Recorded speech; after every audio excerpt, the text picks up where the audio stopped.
Make another hit.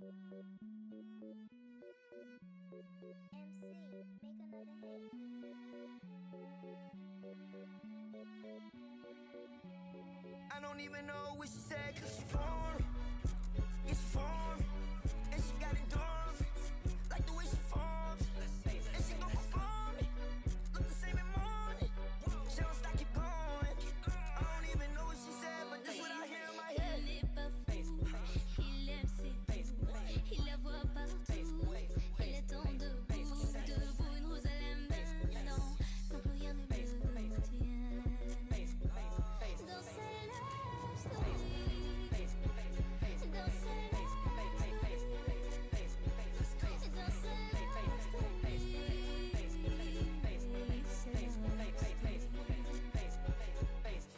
Okay, I really do get I make in a day, what they make in a life. Is it cause that I'm paid? You tryna stay the night. You keep rubbing on my face, make me feel I'm your type. I guess that we on the same page, cause I'm just tryna show you. I really do get I make in a day, what they make in a life. Is it cause that I'm paid? You tryna stay the night. You keep rubbing on my face, make me feel I'm your type. I guess that we on the same page, cause I'm just tryna show you. Il n'est pas fou, il aime ses goûts, il la voit partout, il attend debout, une rose à la main, non plus rien ne le tient. Dans ses love stories, dans ses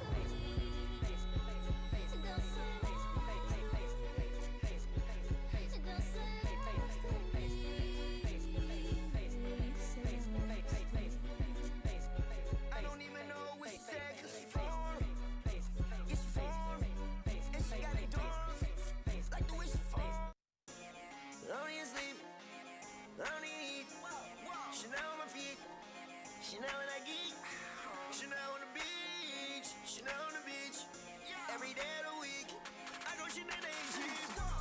Ride overseas, ride overseas, ride overseas, ride overseas, ride overseas, ride overseas, ride overseas, ride overseas. 1, 2, 3. AB, don't forget the double C.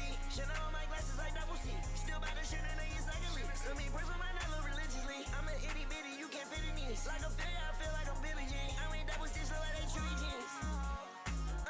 This ain't Buddha, man. I ain't fall off, bitch, I'm too advanced. I got new money, yeah, the blueies there. I got old hunters that be ripping. I mean, Chanel vintage.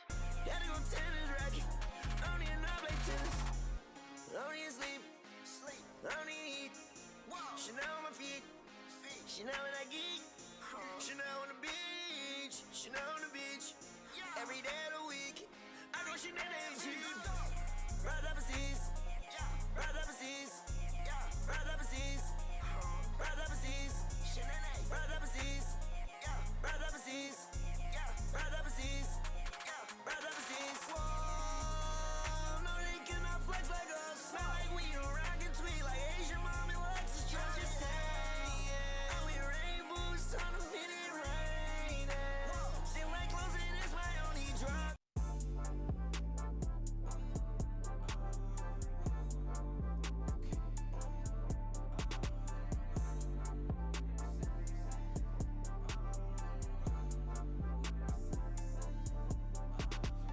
Knew I wanted you, but that was past tense. Done had a lot of hoes just on my accent. Carry my chopper, shorty, she is savage. Got a son for you, cause you ain't average. I be on gas fuel, take me out of delusional. Think I got it, cause I imagine it. Fashion shit, yeah, I mix it, I ain't mad, she a addict. But I'd rather say she passionate. Is this a bad time? Remember what happened last time. You better off being satisfied. We doing the same shit every time. Is this a bad time? Remember what happened last time. You better off being satisfied. We doing the same shit every time. I hit you when you were just baiting, so what? You hit me when I was so faded, so what? Said fuck everything cause I'm jaded, so what? I did all this shit and ain't taking no love. That little part of my life fell in love with them drugs. Not taking shit back, I love who I'm becoming. Fuck that shit, shorty, we could be nothing. Back when I'm in Saudi, copping some dumb shit. Only 110 out of 10's in the spot. Only 110 out of 10's where you thought. $250,000, that's on this Richard pocket watch. Still flexing on niggas cause I know they watch. I wouldn't lie to you, yeah. No, I've been tired of you, yeah. You've been too all in my hair. You've been too all in my ear. You crazy. crashing out over a tree. I don't even know how to steer, but I don't know what to believe. Yeah, I don't even know how to care. Knew I wanted you, but that was past tense. Done had a lot of hoes just on my accent. Carry my chopper, shorty, she is savage. Got a son for you, cause you ain't average. I be on gas fuel, take me out of delusional. Think I got it, cause I imagine it. Fashion shit, yeah, I mix it, I ain't mad. She had it, but I'd rather say she passionate. Is this a bad time? Remember what happened last time. You better off being satisfied. We doing the same shit every time. Is this a bad time? Remember what happened last time. You better off being satisfied. We doing the same shit every time. Check my phone out, a hoe say she miss me. Smoking this gas got me feeling rich. When it come to a freak, I ain't even picky. Juice off this fit, turn her to a pig. I stay on my twin, Mordecai and Rick. You worry about tech, I give a nigga 50. What a broke nigga always got. That's something to say, but none of them niggas with me. Been blocking windows, I feel like I'm Wendy. No, she don't want Louis, she want a new Fendi. Can't open the text in the public no more. Ain't no way to predict like what she gon' send me. I'm not even doing the talking no more. I don't even think that they really gon' get me. I'm not getting richer, it do not concern me. Cause every day I feel like that Billy ready. I wouldn't lie to you, yeah. No, I've been tired of you here. You've been too all in my hair. You've been too all in my ear. You crashing out over a tree. I don't even know how to steer, but I don't know what to believe. Yeah, I don't even know how to care. Knew I wanted you, but that was past tense. Done had a lot of hoes just on my accent. Carry my chopper, shorty, she is savage. Got a son for you, cause you ain't average. I be on gas fuel, take me out of delusional. Think I got it, cause I imagine it. Fashion shit, yeah, I mix it, I ain't mad. She had it, but I'd rather say she passionate. Is this a bad time? Remember what happened last time. You better off being satisfied. We doing the same shit every time. Is this a bad time? Remember what happened last time. You better off being satisfied.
Yo, what's going on, chat? Hello. Hello, everybody. Yo, Gnarp. Yo, Pro. What's going on with you guys? Hello, chat.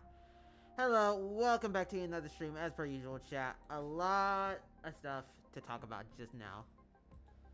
Right now, chat, because... Very interesting. Very interesting. And you're probably wondering about the title, too. Well, I'll explain that in a minute, too. But... what's going on with you guys, chat? What's going on? I hope everyone's having a good day, morning, evening, night, wherever you're from. I hope it's going good for you guys so far. A little bit today, a little bit different than usual, chat. A little bit different than usual, so it's whatever. But it's whatever. It's nothing new, chat.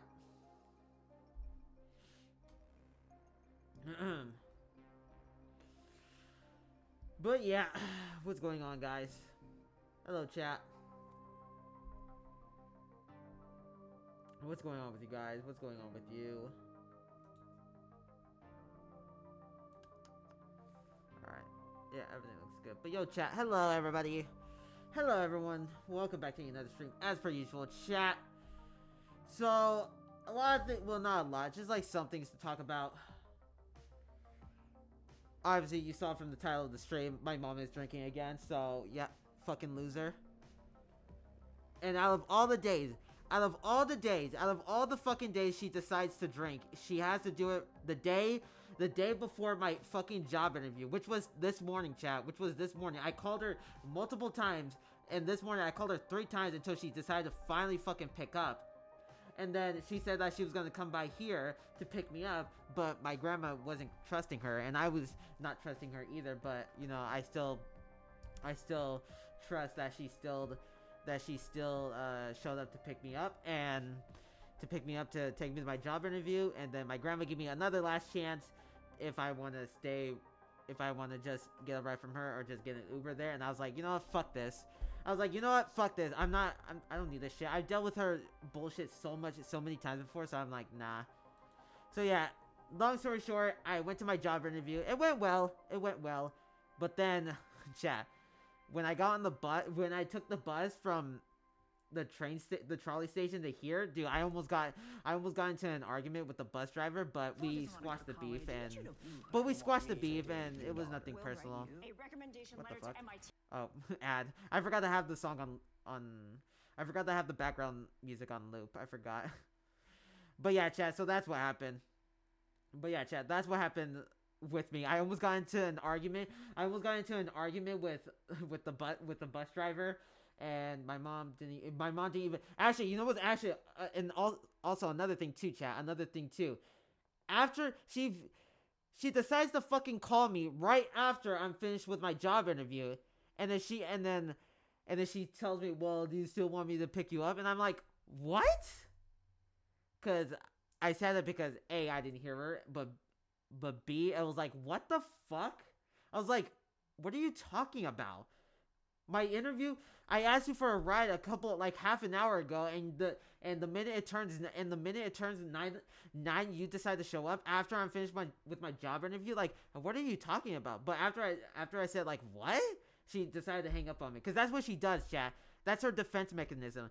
Anytime someone calls her out or tries to make her listen to what that person has to say, she just runs away and hides. She just ignores everything and runs away and hides. It's her defense mechanism, chat. That's what my mom does whenever she's drinking. She doesn't want to hear people's stories. She just wants to run away and hide. She just wants to run away and hide. Like a fucking pussy. Like an actual fucking pussy. Like, Mom, if you're watching this, go fuck yourself, you fucking skank. You fucking loser. Kill yourself. For real. Like, actually, no, cause I literally told her the day before yesterday that I have a job interview on Friday. She said she was gonna do it, and then out of all the days she has to drink the day before my job interview. And then this morning I called her 3 times, and then she finally picks up saying, "Yeah, I'm gonna give you a ride there." So, but my grandma doesn't trust her because she knows when my mom is drinking. So she doesn't trust her either, but I was like, okay, yeah, I kind of don't trust her either, but I don't know, because who knows, maybe she still comes, because she always does that sometimes, she always does that sometimes, but this time it was, like, very different. So my grandma gave me one last chance to either, like, for me to get, it wasn't like a threat or anything, obviously. She was just asking if my mom's gonna take me to the job interview, or if my mom's gonna take me to the job interview or not. So, but yo, Gnarp, what's good, man? Nice to see you again. But yeah, so my grandma gave me one more chance if I just want to take an Uber there or have my mom drop me off. And I was like, you know what, fuck this, I don't need this bullshit. So my grandma just called me an Uber, and then I just went to the job interview. Which, by the way, chat, the job interview went well. I think it went really well. But after my job interview, my fucking loser mom finally decides to call me and saying, "Hey, I'm already here. I'm here to pick you up." And I'm like, "Motherfucker," and I'm like, "I'm already finished with my job interview." And I don't know what she said after I said that, but I heard her, but after she said what she said, how do I say this? But after that, she said, like, so do you still need me to pick you up? And I'm like, what? And then she hangs up on me. Because that's what she does. Anytime someone fucking exposes it, anytime fucking someone calls her out for this, anytime my mom's drinking and someone calls her out for being this, for not doing this, she just runs away and hides like a fucking pussy. Like, that's what she does. She just runs away and hides. That's her fucking defense mechanism, because she pushes people away before they have a chance to fucking say something to her, before they call her out, which is actually she pushes people away and runs away and hides before she lets that person have a chance to even speak, tell her the fucking truth about herself. She's a fucking pussy. Like, mom, go fuck yourself, you fucking skank, you fucking loser, you fucking piece of shit, fucking loser. Like, actually, I'm not even joking. Like, I'm not afraid to say it. Like, mom, go fuck yourself. Have fun living on the streets, you fucking junkie. You fucking addict. You fucking alcoholic piece of shit addict. Kill yourself. Like, for real.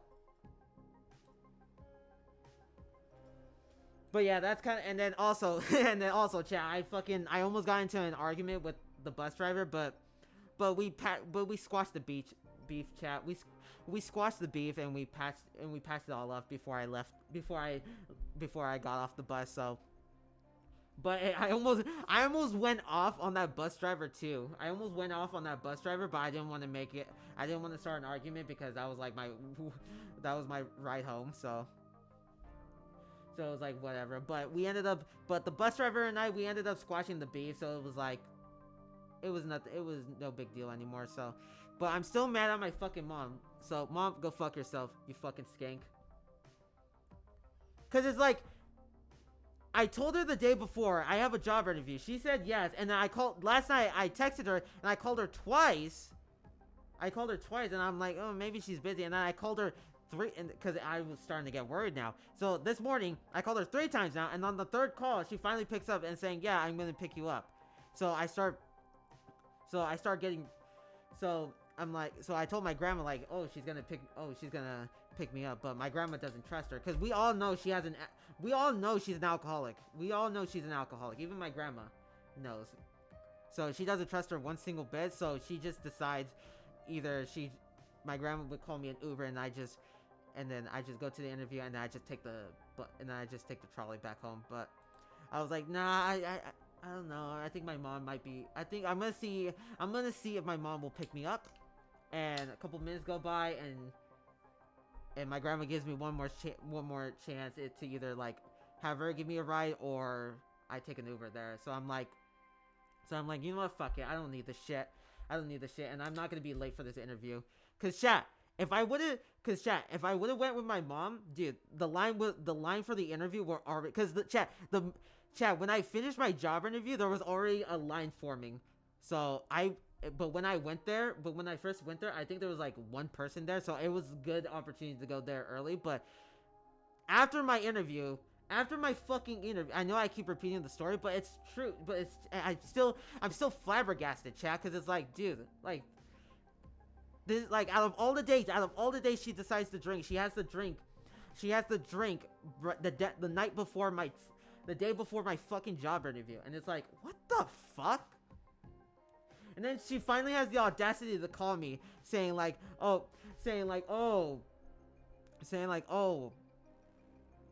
I'm already here. I'm here to pick you up. And I'm like, I'm already finished with my job interview. And then she's like, oh, well, do you still want me to pick you up? And I'm like, what?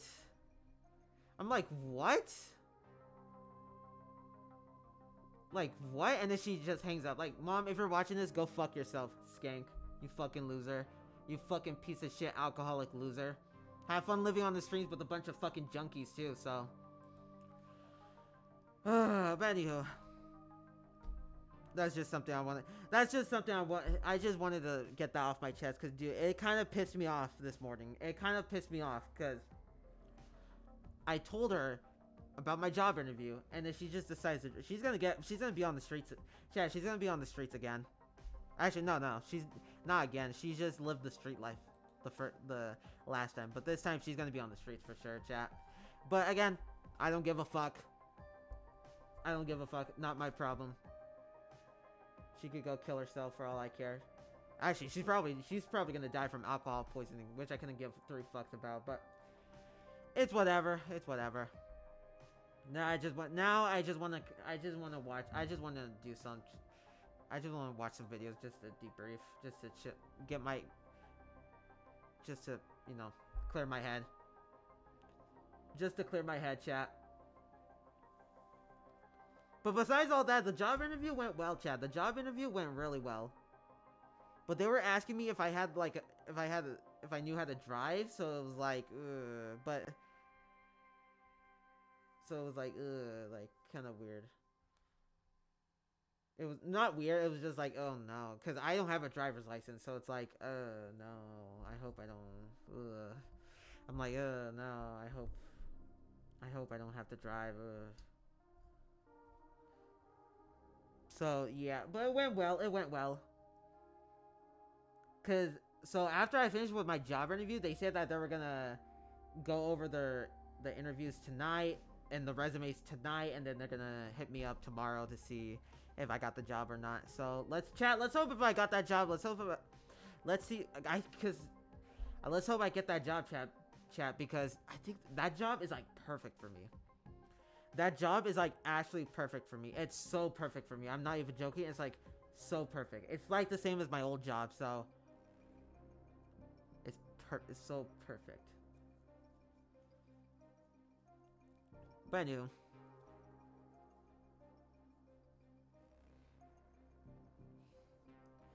But yeah, I just wanted to get that off my chest. Also, my eardrums like kind of popped out a bit, so I can barely hear from the right side of my ear right now, so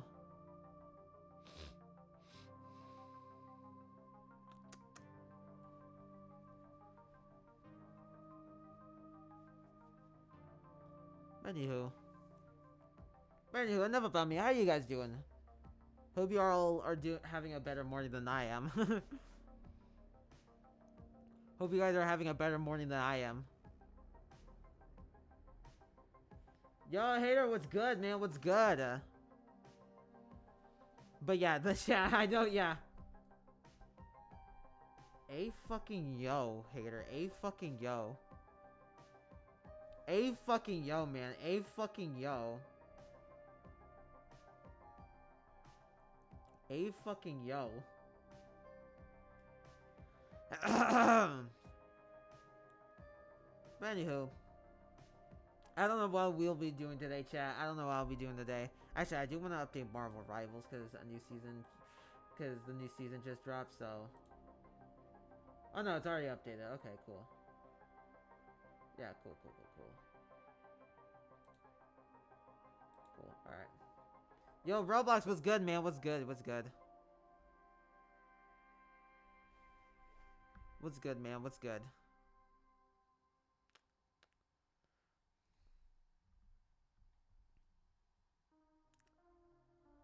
Yeah, I don't know what I should react to. Let me see in my list.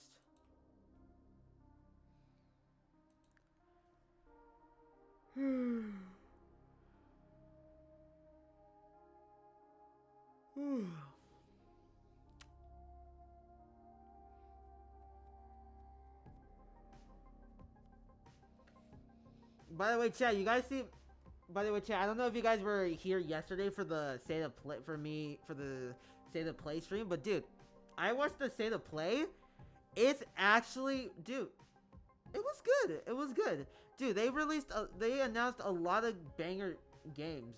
They announced Silent Hill Townfall, Metal Gear Solid 4 remastered, God of War 1, 2, the God of War trilogy remake. It's gonna be a remake, which is actually cool.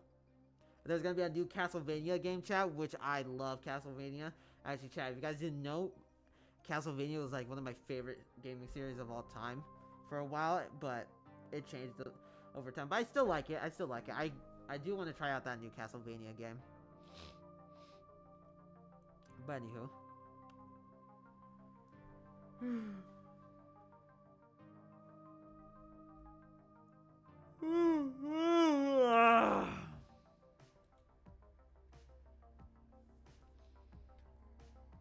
But yeah, chat, let's hope I get this job, chat. Let's hope I get this job, because it would be a huge blessing. It would be a huge blessing if I got this job.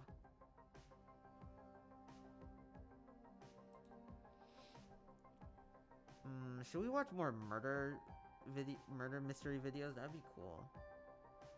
I'm kind of interested. I'm kind of interested in that stuff. Or actually, hold on. I recognize this channel before. I guess we can watch some of these, some of his videos. Patrick CC.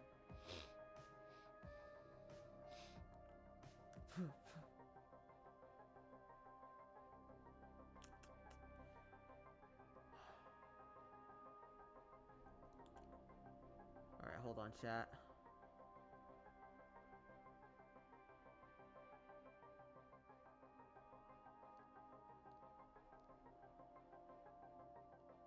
Trying to see which video. Oh, maybe this one. Maybe this one's good. Oh yeah, let's do this one. Let's do this video. Oh, and then hold on. Oh, and then yeah, okay.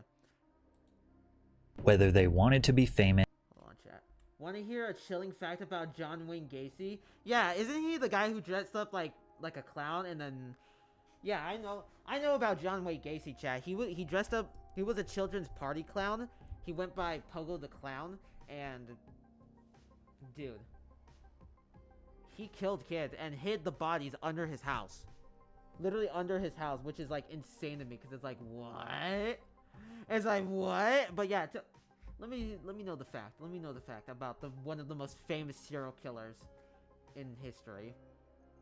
In a bad way, chat. In a bad way, not in a good way, obviously. Not in a good way, obviously. But yeah, chat. Also, tomorrow is Valentine's Day, so you know me, chat. Alone again for the 23rd time now. The reason he had KFC for his final meal is because before Gacy was found and executed, he worked at a KFC. Weird. That's not chilling. That's just weird. Maybe he got a coupon for KFC. Maybe that's why he wanted that to be his last meal. But actually, chat, what would your last meal be? Chat, what would be your last meal before you get the death sentence? Before you get executed? What would your last meal be, chat?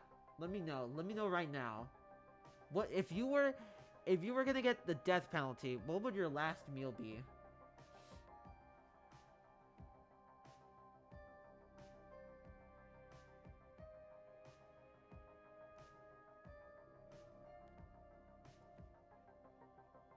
Oh, dude, good thing I'm getting a haircut tomorrow. Hopefully tomorrow.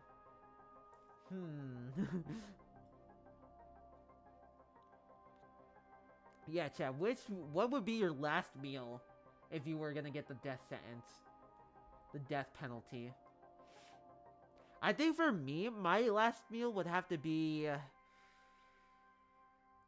Oh, I don't know. There's like so much good fast food. I think. Cause I love Taco Bell, but it's like I'm not trying to go out with diarrhea. Chat, I'm not trying to go out with diarrhea. I know there are a lot of options. I think for me, I would say.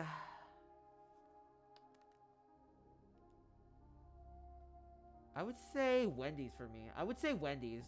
Yeah, I think Wendy's because I like McDonald's. I like KFC. I like Taco Bell. I like Popeyes, but I feel like Wendy's is like for it. I think Wendy's is like a good last meal. I kind of fuck with that. But I know it's hard. It's hard trying to pick what to eat for your last meal before you get sent off to heaven or hell, depending on what you committed. But I mean, come on, if you're gonna get the death sentence, then obviously it's probably like for a very fucked up crime. So, but anywho, chat, you guys can let me know while I watch this video. Whether they wanted to be famous or it happened by accident, these viral stars went from regular people to having millions of followers overnight. However, the quicker the rise, the sharper the fall. And today we are going to discuss how these people use their Chat, who knows about the Island Boys? Chat, who knows about the fucking Island Boys? Dude, they fuck each other, by the way. They've seen their dicks and they fuck and they kiss and they fuck each other. I'm not even joking. Like, that's beyond that. Not only that's gay, but that's beyond gay. That's incest, brother. 15 minutes of fame, and how nearly all of them ended in disaster, starting with the Backpack Kid, who is a perfect example of making all of the wrong decisions during a brief stint in popularity. Before TikTok became the go-to app to share mediocre dance moves to a global audience, 16-year-old Russell Horning was bored, uploading dance videos to Instagram with zero expectations. Initially, his signature dance style was funny. His core was stiff, his lanky arms just kinda flailed around while he stared emotionless into the camera. Additionally, he often wore goofy outfits and chose Help! I thought they were the Vinci twins. No. You're thinking, yeah, they have the Vinci twins. They have different hairstyles than the Island Boys. to dance to silly songs.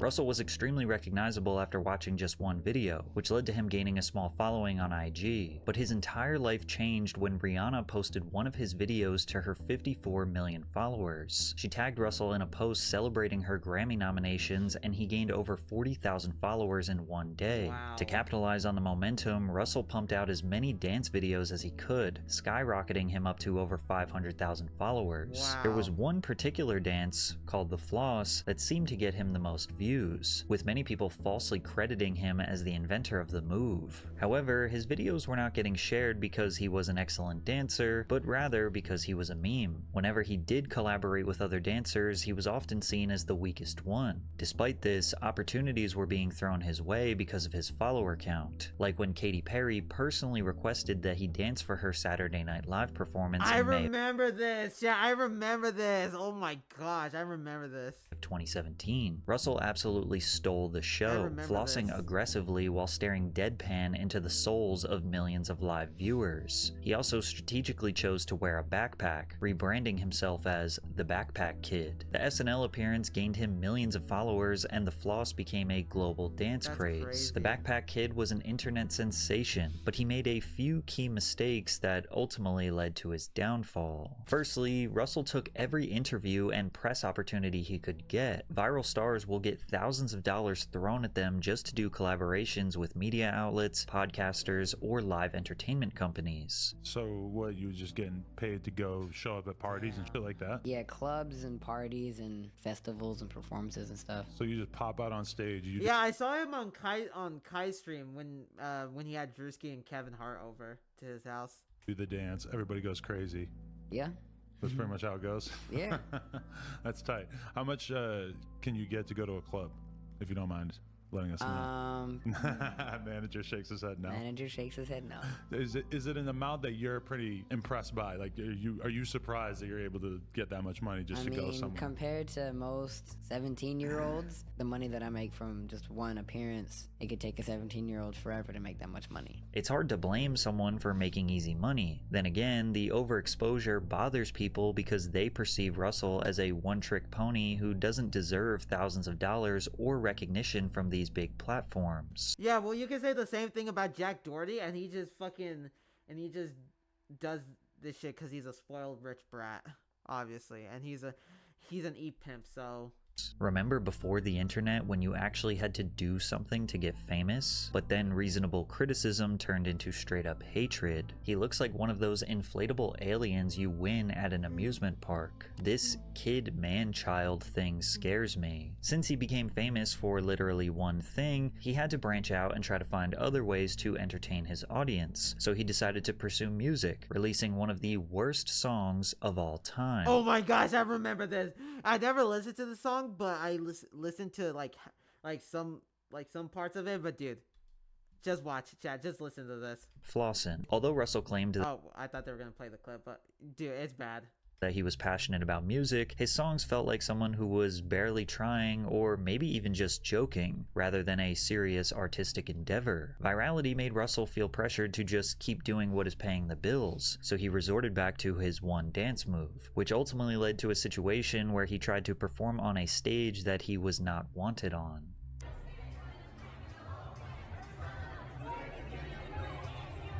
Oh my gosh, yikes. Whether it be Yikes. character syndrome or just a simple misunderstanding, his dance move lost all of its appeal, and doing it made him seem like he was desperately hanging on to his viral moment, which was made 10 times worse when he filed a lawsuit against Fortnite for putting the dance in their game. It was really Oh yeah, I heard about that. my mom and my management that did the lawsuit. I'm kind of just a kid having fun in life. I'm just letting the adults do all the busy work. I don't really know the law like that, so I can't really say if they're like taking advantage of me or anything like that. But like from a mom standpoint, like a manager standpoint, they think that they're taking advantage of me. A couple days after the lawsuit was filed, videos dating as far back as 2011 were resurfaced showing people who were doing the dance long before the Backpack Kid. Simply put, he did not own the dance, and many viewed it as one final attempt to cash in on his fading relevance. Unsurprisingly, Russell and his team voluntarily dismissed their lawsuit shortly after. The Backpack Kid's 15 minutes of fame were officially over, and despite being hated by the masses and falling off to the point where he receives less than 1,000 views per video, these days, Russell actually seems happier than when he was at his peak. He is pursuing music more seriously and remains dedicated to pushing out a positive message to the world. But as I got older, I started having a more mature mindset on money. I realized that it's important to choose good decisions on how to spend your money.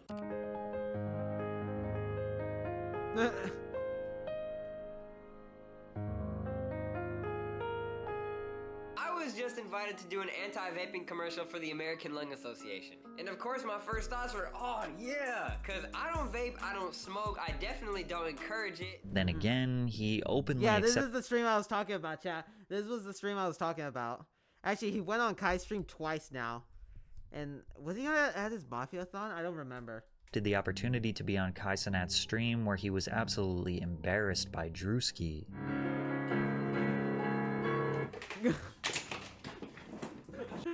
I've seen that. Dude, that shit was funny. Sure, Bro. this was just a skit, but Russell Bro, Drewski was so fucking hilarious.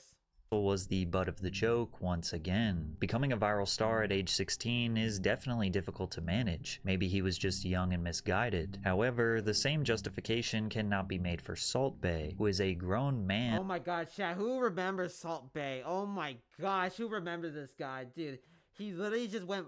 Dude, it was... There's so much stuff about him, but I can't think of it because my brain is not functioning today, so... That should have known better than to be acting like a fool. In 2017, a video of Turkish chef Nusret Göçe went viral of him dramatically slicing steak, then sprinkling salt from his fingertips down his forearm and onto the meat. What made this... Damn, that was in the same year as the Backpack Kid. That's crazy.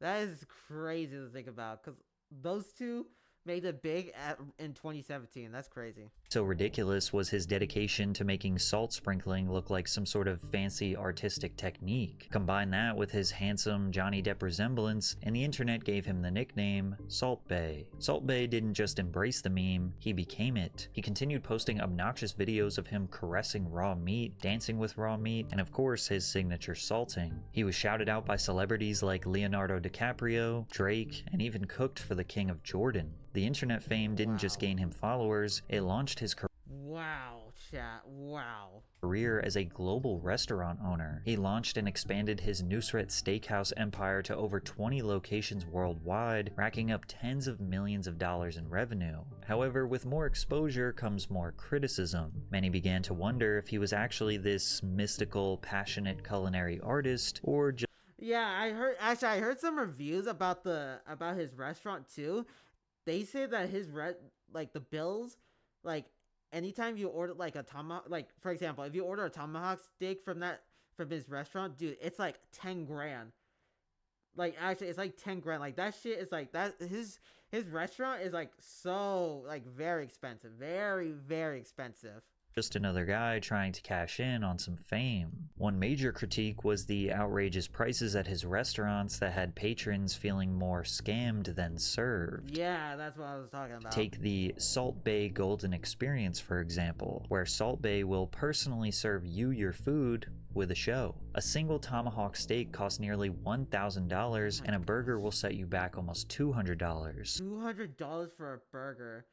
10 grand for a fucking steak? Well, yeah, I think I might got the numbers wrong. For a golden tomahawk steak, it's almost a band. It's almost a band, chat. Steak like, costs nearly $1,000. A band. And $200 for a burger.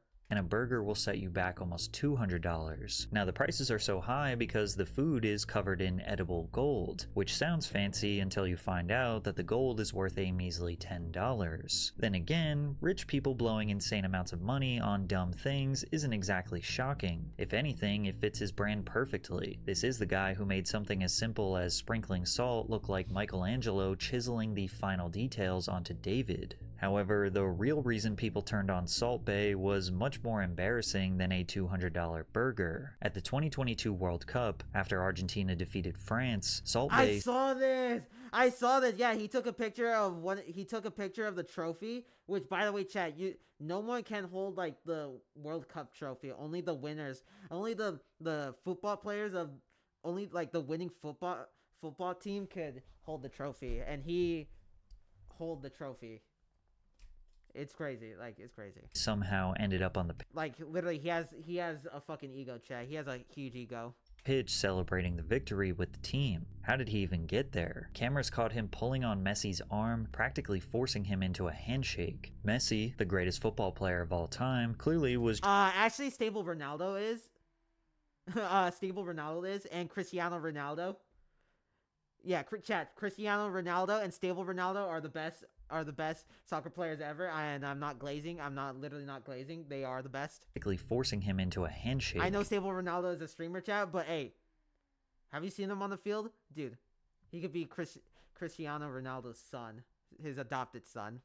Messi, the greatest football player of all time, clearly was just wanting to move forward, but Salt Bae would not let go. Messi finally gave in and shook his hand just to get it over with, but Salt Bae held on tight and pulled him into a photo. You can see it all over Messi's face that he had no idea who this guy was or why he was even there. It was clear Salt Bae was trying to steal this big moment for himself, but it gets worse. He grabbed the World Cup trophy like he won the damn thing and even did his signature salt sprinkling move over it. Oh my As God, if that trophy like he won the damn so... thing and even did his signature salt sprinkling move over it. As if that wasn't cringy enough, he was posing for pictures with players with their medal in his mouth. These players dreamed and worked their whole lives for this once-in-a-lifetime moment, only for some clout chaser to steal some publicity to promote his overpriced steaks. He responded to the backlash with an apology, claiming he didn't step on the pitch for advertising reasons, but the damage was already done, and Salt Bae's 15 minutes. Come on. You know, we all knew what you were trying to do, man. I know, chat, I know a cloud chaser when I see one. I know a fucking cloud chaser when I see one. And this guy, he's a professional one. He doesn't make it obvious, but I can tell.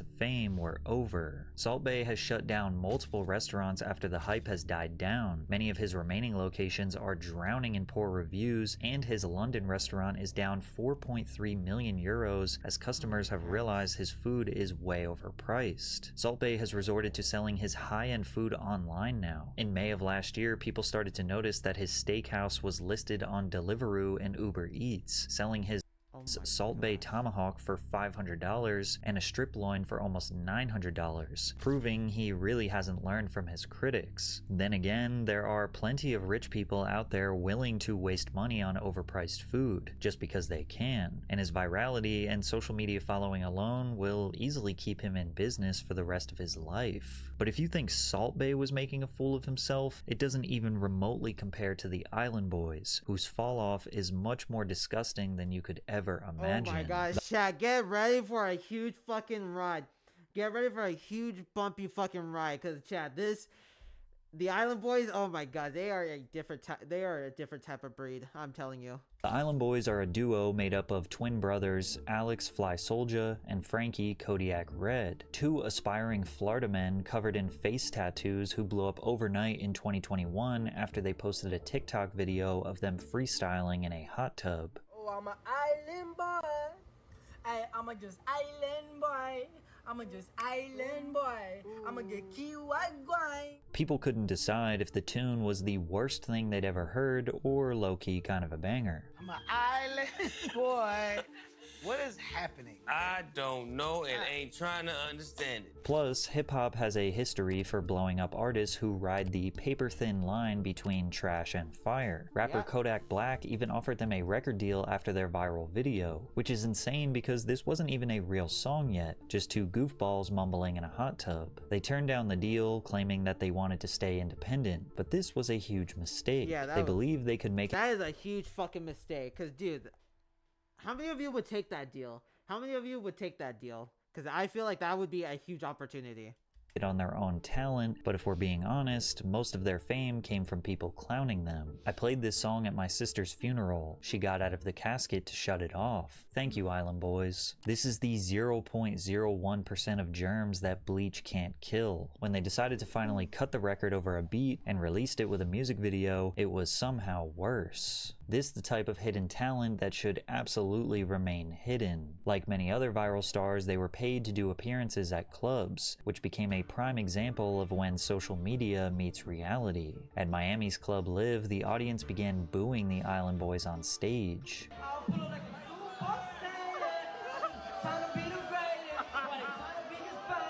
Once music fans realized the Island Boys had no capability of making a somewhat decent song, there was really no reason to pay attention to them, and their 15 minutes of fame was about to be up. The boys needed a new way to profit from their fame, so they began selling personalized videos to fans on Cameo, which apparently was very lucrative according to their previous manager. They owe me about like $150,000. From what? Your percentage of the Cameo money?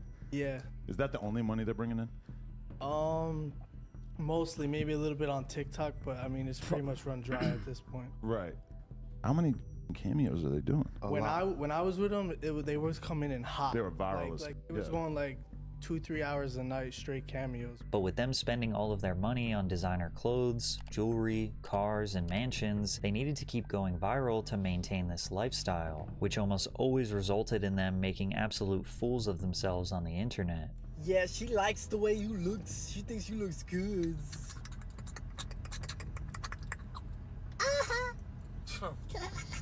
They also might have needed some money to hire security. Dude. Yo, Tazark was good, man. Dude, people like that don't need to be on stages. They look genuinely disgusting to me. Dude, I know. And it's like people like me who are actually genuine and don't do any of the shit that they do. I deserve that. I deserve to be. Like, I know it sounds like an ego. I know it sounds like I have an ego, but dude, it's better than the fucking Island Boys, for Christ's sakes. Like, come on now. Like, chat, who would you, like, chat, if you had to choose a small content creator to become the next big thing, who would you choose? The Island Boys or me? You know damn well you'd be choosing me, because I'd be way better than those fucking two douchebags. And by the way, they fuck each other too. They have sex with each other. I'm not even joking. Because the gangster persona was not convincing enough.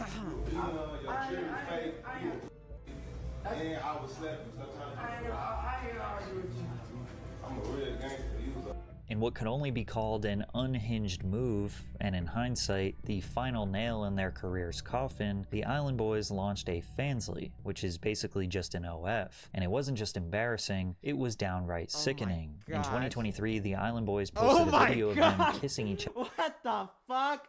See, that's what I'm talking about, chat. That's what I'm talking about. I'm gonna go full screen so you guys don't have to see that. Shit. So I'm saving your guys' eyes. You cuss too much to be viral, broski. Dude, Dashi cusses way more than me. Chat, have you ever watched Dashi games? He cusses way more than me. But he like toned it down because, monetization and stuff like that. But chat, I've been doing this for almost 7 years now, so it's like It's whatever. Hold on.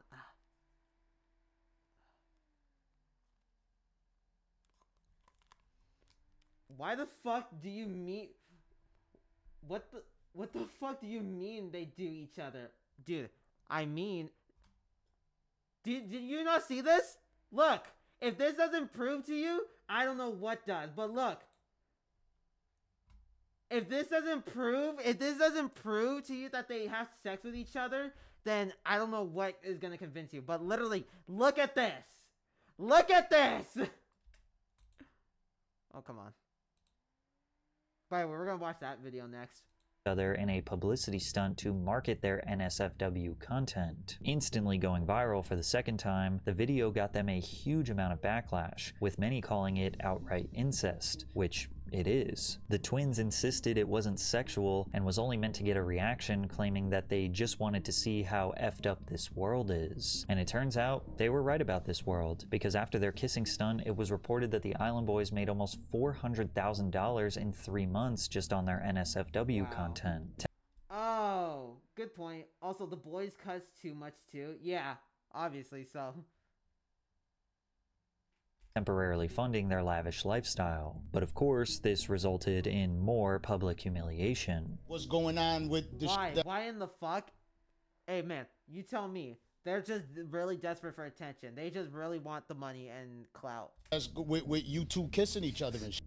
Bro, shut your ass up before I break this. Dude, hey, yo, that ass, I would love to see you try that. Dude, and look, when someone tries to talk about it, they get so defensive about it too. When someone tries to talk about that little kissing stunt, they get so defensive about it, and they try to fight that, and they try to fight the host. Like, look at what's going on with the that's with you two kissing each other and shit. Bro, shut your ass up before I break this. Dude, hey, yo, that ass, I would love to see you try that.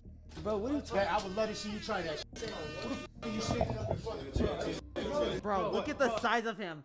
Chad, look at the size of him against the Island Boys. Look at the size of him. Look at he fucking looms over these two. What the fuck? Hell, why does he sound like Steve Harvey? I have no idea. Bro, shut your ass up before I break this. Dude, hey, yo, that ass, I would love to see you try that. Bro, what are you talking about? I would love to see you try that. Who the f are you standing up in front of? Bro, what?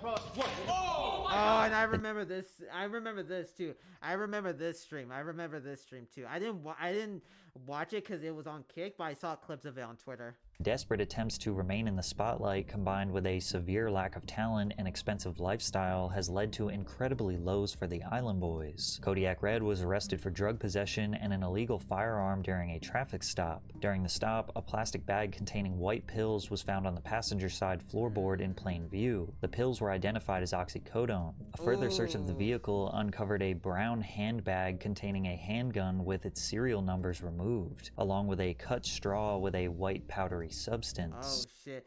By the way, chat, if you guys see, if you ever found I said fine. If you guys ever found, I don't know how to talk today. I'm disabled. I'm disabled. But listen, chat, what I'm trying to say is that if you find a gun that has no serial number in it, then it's obviously a ghost gun. It's really good for it's. I don't know how to talk. I literally don't know how to talk, chat. I literally don't know how to talk. It's just, oh my gosh. I don't know how to talk, chat. I don't know how to talk. Well, just like my Discord. Chat, I'm not DMing any Discord kittens. Chat, I'm not DMing any Discord kittens, okay?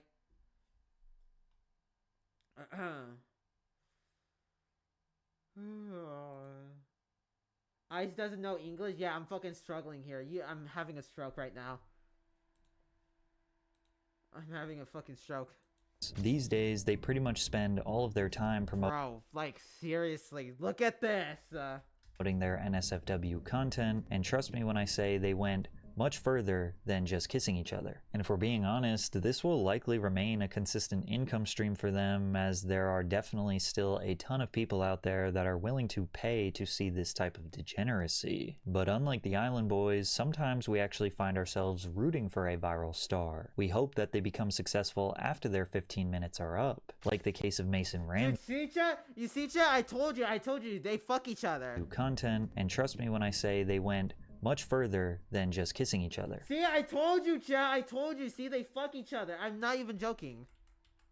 Star. We hope that they become successful after their 15 minutes are up, like the case of Mason Ramsey, who became a breakout star when a video went viral of him yodeling in the middle. Yeah, I always wonder whatever happened to this kid, chat. Whatever happened to the yodeling kid? I remember him like back in the days, chat, like 2018, 2019-ish. Middle of Walmart in Harrisburg, Illinois.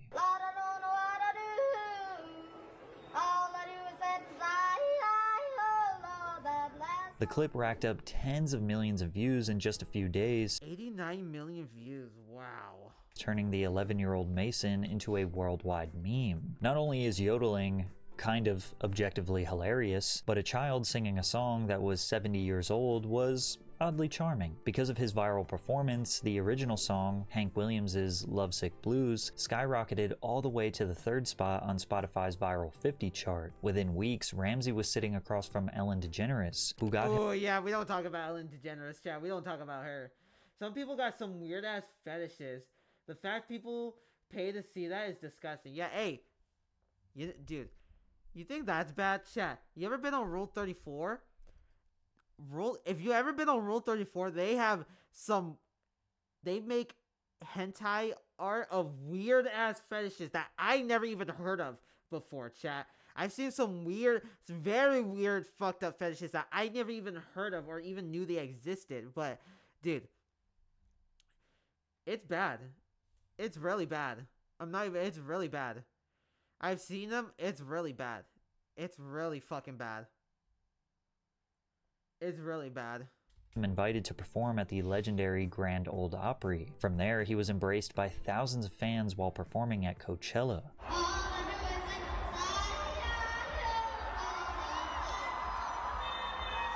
Major record labels noticed his potential, and eventually Mason would secure a deal with Atlantic Records and Big Loud. The minute Mason and his family walked into Big Loud, I knew we had to work with him. He is a star, but most importantly, he is a down-to-earth kid who loves country music. The Ramseys are an amazing family from a small southern Illinois town just like me. We understood them and their goals, and simply fell in love with their story and vision. Proving that he wasn't just a meme, his debut single, Famous, secured the #4 spot on the Billboard Hot Country Songs and peaked at number 62 on the Hot 100. But viral memes naturally have an expiration date, and soon Mason Ramsey's 15 minutes of fame were over. When the pandemic hit, it forced Mason to take a step back. However, ooh, the pandemic, man. Rule 34 of the internet. If it exists on there, then there's porn of it. Yep. Yep. He used his time away from the spotlight as best as someone could in his position. While his voice was maturing, he focused on refining his talent, writing music, and finding his own sound beyond the yodeling kid in Walmart that made him famous. Mason released 3 EPs that gained over 500 million streams combined and secured hundreds of millions of views on his music videos. By 2024, at 17 years old, he decided it was time to take the next step in his career and release a full-length album titled I'll See You in My Dream. I sadly how to discover it the hard way. Oh my gosh. Yeah, I'm so sorry for you, man. I am so sorry. There's one fetish I don't understand is BDSM. Like, how can people be into BDSM? Because it's like, dude, I'm trying to pleasure a woman, not fucking have not have the reverse bear trap on a woman. Like, for fuck, like how do I say this? Obviously, I never jerked off to that. Obviously, I've seen some of them, and dude, it's like, what the fuck? Like, if you're into that, if you're into BDSM, dude, you actually need to be on a watch list. You should not have a knife or any type of weapon near you, because it's like, dude, It starts from that to actually killing someone or torturing someone. Like, actually some Dexter Morgan Patrick Bateman shit. Don't even talk about that fetish, man. Dude, I'm sorry. I know. I shouldn't talk about it, but dude, it's like... It's insane to me how... It's insane. It's insane to me how people would do that shit, but I'm done talking about it. A song featured on the project called Blue All Over caught a lot of attention through TikTok for its classic old country appeal, and I can confirm it is a beautiful song. Now in 2025, Mason Ramsey recently announced his first major headlining tour that has 15 stops. Mason's rise to fame started almost exactly the same as everyone else in this video, but instead of trying to chase more fleeting viral moments or make some quick cash, he honed in on his craft, worked hard, and simply gave the people exactly what they wanted: genuine talent and entertainment. That's cool. So he's one of the... Okay, so he actually made it. This was one of the few times social media made the right person famous. The only viral kid that didn't switch up after the fame. So while Mason worked hard and focused on genuine entertainment, Bobby Althoff seems to ignore both of those things. Oh my gosh, not her. Not her. As many people are genuinely confused how someone who has done so little has achieved so much success. Bobby Althoff started as a mommy TikToker after the pandemic, posting about her pregnancy, marriage, and family dynamics. After posting thousands of videos over a couple of years, she had built up a respectable 3 W. Mason? Yeah. million followers. He actually didn't fail the fuck off or actually become a psychopath, so that's cool. Her TikTok wasn't paying the bills, and her marriage wasn't doing too well, so the wholesome family content was about to come to a screeching halt. She said, "I saw this video of a girl talking about how much she made from her podcast, and I think I mentally decided that she made at least $300,000 a year on her podcast alone, and I was like, that's what I need to do next. I need a podcast." Her large following helped her land her first celebrity guest, Rick Glassman, who is a comedian and actor. And in the first podcast, fans got to see Bobby in a totally new light. She was seemingly a socially awkward valley girl, giving off the vibe that she didn't even want to host her own podcast. The way your eyes are looking, it seems like you're not listening. I'm listening. Do you care? No, I do care. It's just really bad when you sing. I'm not a singer. I'm just trying to get the story across to you. Thank you. I hear it. I got it. In her second podcast, she hosted comedian Funny Marco, who had great comedic chemistry with Bobby. Funny Marco's comedy style often makes others feel uncomfortable and awkward, so the two were essentially battling it out in an interesting back and forth. So like, who are you? Like, where'd you? Who am I? Yeah. Is that a serious question?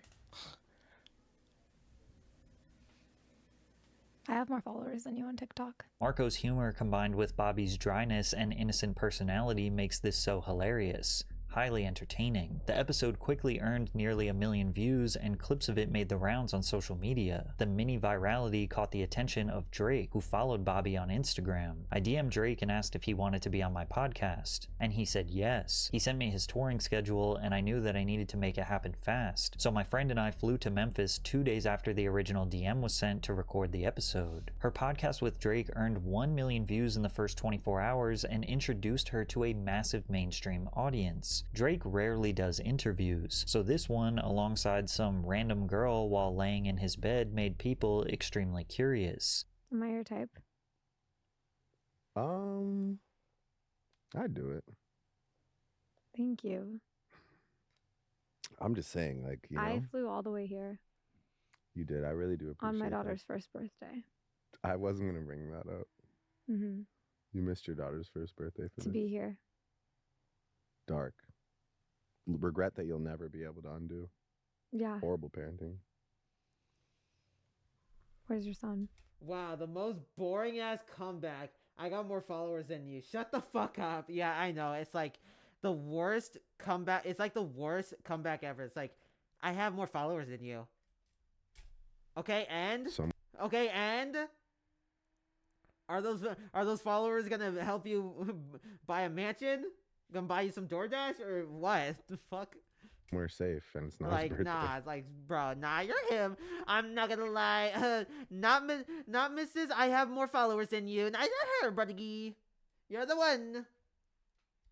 When's his birthday? Drake's gay. I don't think so, but hey, I don't know. I don't know the guy, so. What does it matter? It ain't today, honey. Don't call me honey. Clips of their awkward interactions flooded TikTok, and overnight, Bobby Altoff became a household name on social media. After the Drake episode, securing high-profile Wow, bro, Tato Chip, nobody gives a flying fuck. guests became easy. She had on... Are you talking about me, or... Gunnar, are you talking about me? I hope not. Lil Yachty, Tyga, and even Mark Cuban. Her style of bored, sarcastic humor became her signature, and people seemed to love it. But just 3 weeks after the Drake interview was posted, which now had over 10 million views, it was mysteriously deleted from her page, and he unfollowed her on Instagram, sparking a ton of speculation. While fans were trying to figure out what happened, people were reminded that Bobby skipped her daughter's first birthday to interview Drake, which didn't seem to sit right with people, especially because Bobby used to be a mom-focused TikToker. When Drake calls you a horrible parent, you know you effed up. Rumors also spread that Bobby slept with Drake and divorced her husband just to do the interview, which she vehemently denied. But it is true that she divorced her husband, but the reason her and Drake's relationship soured was never revealed. So many people came to the conclusion that she was nothing more than an industry plant, basically meaning that she didn't organically earn her virality, but rather she was handpicked by people behind the scenes and artificially pushed into the spotlight, using Drake's fame as the catalyst. The main piece of evidence for this theory was that she signed to the WME Talent Agency, one of the biggest talent agencies in the United States, representing a ton of Hollywood figures, including Drake. Well, you got a great agent, and you got a great agency, and you got great guests. Regardless if the rumors were true or not, it gave even more of a reason to dislike Bobby, and her comedic style got old very quickly. Listening to her uninterested voice is like nails on a chalkboard, and while most of her interviews she is the one driving the conversation, there were frequent moments where celebrities got tired of her shtick mid-conversation and turned the tables on her. Damn, I'm trying to get you to play. You lost in the sauce. You ain't shaking my hand. We finna get you to 25 million. You know what I'm saying? Just a little sprinkle. Have a great day off that. Just a little seasoning. All right, you can leave now. This is my hotel. I paid for this motherfucker. You can leave now. All of her podcasts feel like small talk while waiting for something to... I pay for this hotel. You can leave. Actually happen. It's just simply boring. Ironically, her revealing that she was just playing a character actually became worse for her, because the little mystique she did have was now completely gone. In an interview on the Women on Top podcast, she explained why she embodies a satirical alter ego on social media, saying, "Being myself doesn't get views. I had to go where the money was." And her playing the character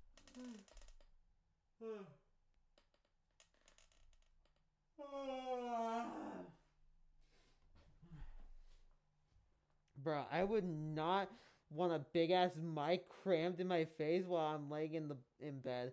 Like, it doesn't have to be that close. True. of someone who is bored and uninterested is just not a sustainable style for long-term success. Awkward and cringe humor can work, but in short clips, not hour-long podcasts. In response to the backlash, she tried to just be more herself, not trying to be so awkward and even remove the dead air moments from the pod. But all that did was reveal that she is just a subpar podcast host who is only doing it for the money. Although her 15 minutes of fame are over, she will likely remain a lingering socialite as long as she is signed to a talent agency that can get her celebrity guests. And on TikTok is where you will still see her fan base praise her for putting in the least amount of effort possible. This story feels all too similar to the Hawk. Don't even get me started with this chick. Don't even get me started with this dumb bitch. Don't even get me started. Don't even get me started with this dumb bitch. Don't even get me started. I'm glad she didn't come back. I'm glad she didn't make a comeback. Thank God. To a girl, with the main difference being that Bobby didn't outright scam the few people that actually supported her. Walking around drunk in Nashville at 2 a.m., Haley Welsh and her friend Chelsea approached a couple of guys and asked them what they were filming. YouTubers Tim and Dee told them that they do on-the-street interviews where they typically ask about relationships, male and female gender roles, as well as provocative and sometimes raunchy topics. Chelsea asked Dee to make it a spicy one, implying that he should ask a question. Please not her, the hawk to a bitch. And that might be a little edgy. Come on, you gotta get a spicy one. You want a spicy one? Yeah. So he did just that, only Megan's friend Haley would jump in and give an answer that would drastically change her life. You gotta answer this, you got it. What's one move in bed that makes a man go crazy every time? Oh, you gotta give him that hawk to and spit on that thing, you get me? After having a silly interview, Chelsea and Haley confirmed that they wanted their video to be posted to social media. Tim and D what? Like, D I was earlier. Yeah. That's it? Yeah. Okay. Tim and D TV. Alright. You said we better post that? Yes. Okay. Post it for real. Alright. She said we better post it. So don't come back trying to tell me, hey, take it down, I'm gonna sue you, this, that, the third.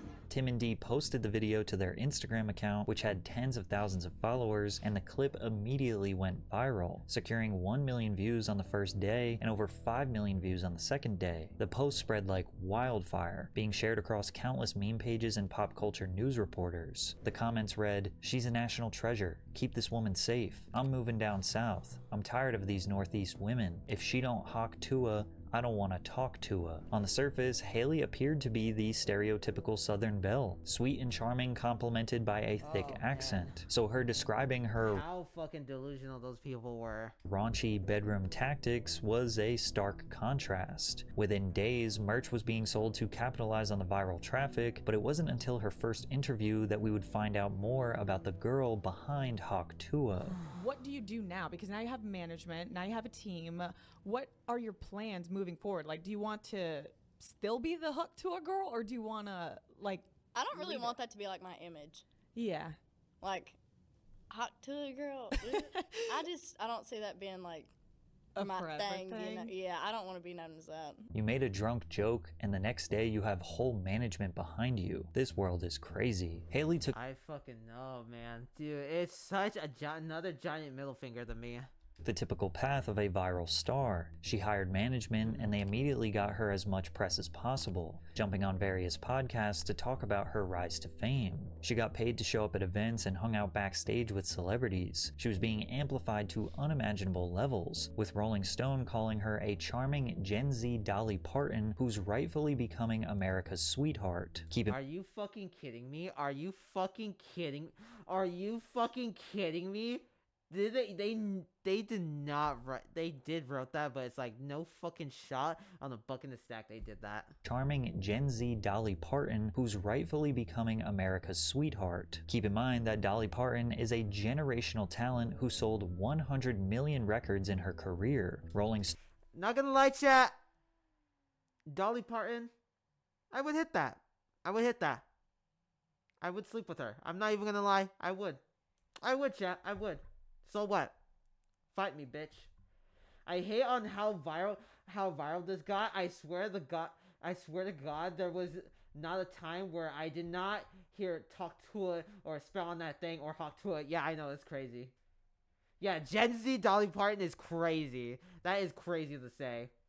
But yeah, I would sleep with Dolly Parton. I would. I'm not gonna lie. I would. I would sleep with her.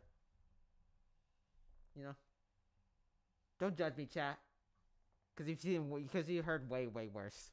Stone, of all publications, making that comparison just shows how they will say anything for clicks. And while many people thought that Haley would start an OF to cash in, she decided she wanted to use her fame for good. Everybody in the comments is saying hi. Oh, and also, chat, she started a crypto corn, by the way.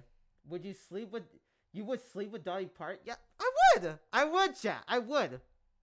I would lose my virginity to her. I would. I'm not even gonna lie. Because you know me, chat. I love me some older women. What can I say? America's sweetheart? This bitch got famous for being freaky. What in the fuck does that have to have with Dolly Parton? Yeah, I know. That's true. Why would you sleep with her? Oh, fuck. Why would I sleep with her? Because I like older women. I mean, it's not fucking rocket science. I mean, I love older women. And she's a busty older woman. She's a busty older woman. So, you know, maybe I could give her the hot tour too. I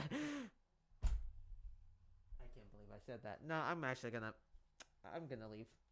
I'll leave, chat. Don't worry. I'll end stream. I'm out of here. 15 minutes of fame, and if that's the case, then I'm never gonna say that again, chat. I'm never gonna say that again. But hold on. Little nutty.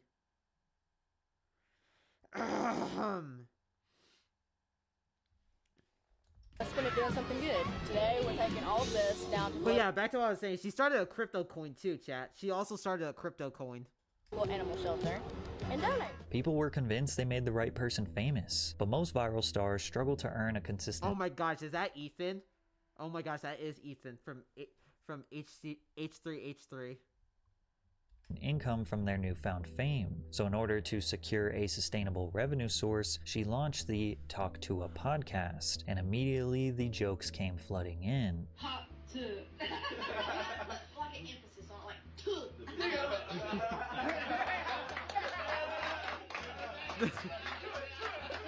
Once the whole "I'm just a normal girl whose life changed overnight" story ran its course, she tried to keep viewers engaged by dropping hints that she had a secret lover that she called Pookie, but it just wasn't interesting enough to get people to watch. Can we go back to what you said? You're yeah, dating to be someone? honest, I literally don't give a fuck. I literally don't give a fuck about her love life. Do people know this? Well, I wouldn't say dating just yet. Is this Pookie? It's Pookie. Shut the heck up. That's my man. No, it is. That is my man. Officially. What if Matt Rife came in and asked you to date him? Would he be your ex-man? Oh, shit. You're putting me on the spot here. I'm sorry. I love you, Matt, but I'm going to kick your ass. By the way, chat, I don't think you'll ever see me have my own podcast because it's like, what is there to talk about? I mean, all the stuff that I would talk about on a podcast, I always talk about it on stream. So it's like, it's just a normal conversation. So it's not like, there's no point of me having a podcast if I just say the stuff that I say on stream on a podcast. It wouldn't change any different. Comment section was flooded with people sarcastically saying that the podcast was groundbreaking and changed their life. I'm convinced that the only reason why this podcast had decent viewership is because of the massive amount of jokes dedicated to making fun of watching the Talk to a podcast. But perhaps people were being a bit harsh on Haley. Sure, she may have been milking her 15 minutes of fame, but can you blame her? If people wanted to watch hours of her podcast and get to know her, then so be it. It's not like she was harming anyone, right?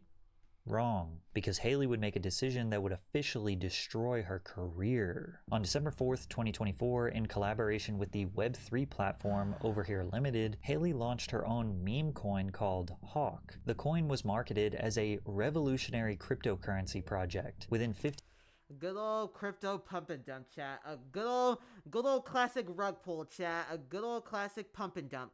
15 minutes of its launch, it hit a $490 million market cap, but then it crashed. It was revealed that 97% of the total supply was initially controlled by just 10 people, leaving only 3% for public buyers. A total of 285 investors took part in the pre-sale, but once trading opened, 30% of them immediately dumped their entire holdings, while another 23% offloaded a portion. This sell-off tanked the token's value by over 90%, while the sellers walked away with an estimated $3 million. After this, Haley posted a statement on Twitter insisting that the team never sold the tokens. Many accused her of rug pulling, which is basically a coordinated sell-off from a small group of investors to make profits while the public loses their entire investment. In short, this was not a revolutionary— No, not Banks, chat, not Banks. Oh no, not this guy.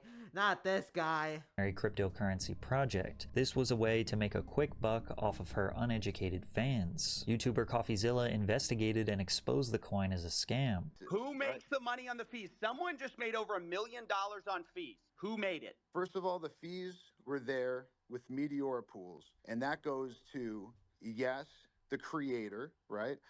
Which is who? Who is the project? Well, the project is over here, Haley Welch, right? And how much does Haley Welch own? This is Haley Welch's project. So she owns all of it. Did she just make $1 million on fees on a rug? Who made the money? How much did Haley Welch make of that million, 1.8 million? It's a foundation. Hey guys, I hate to interrupt you, Nick. Well, hello there. But anywho, I'm gonna go to bed.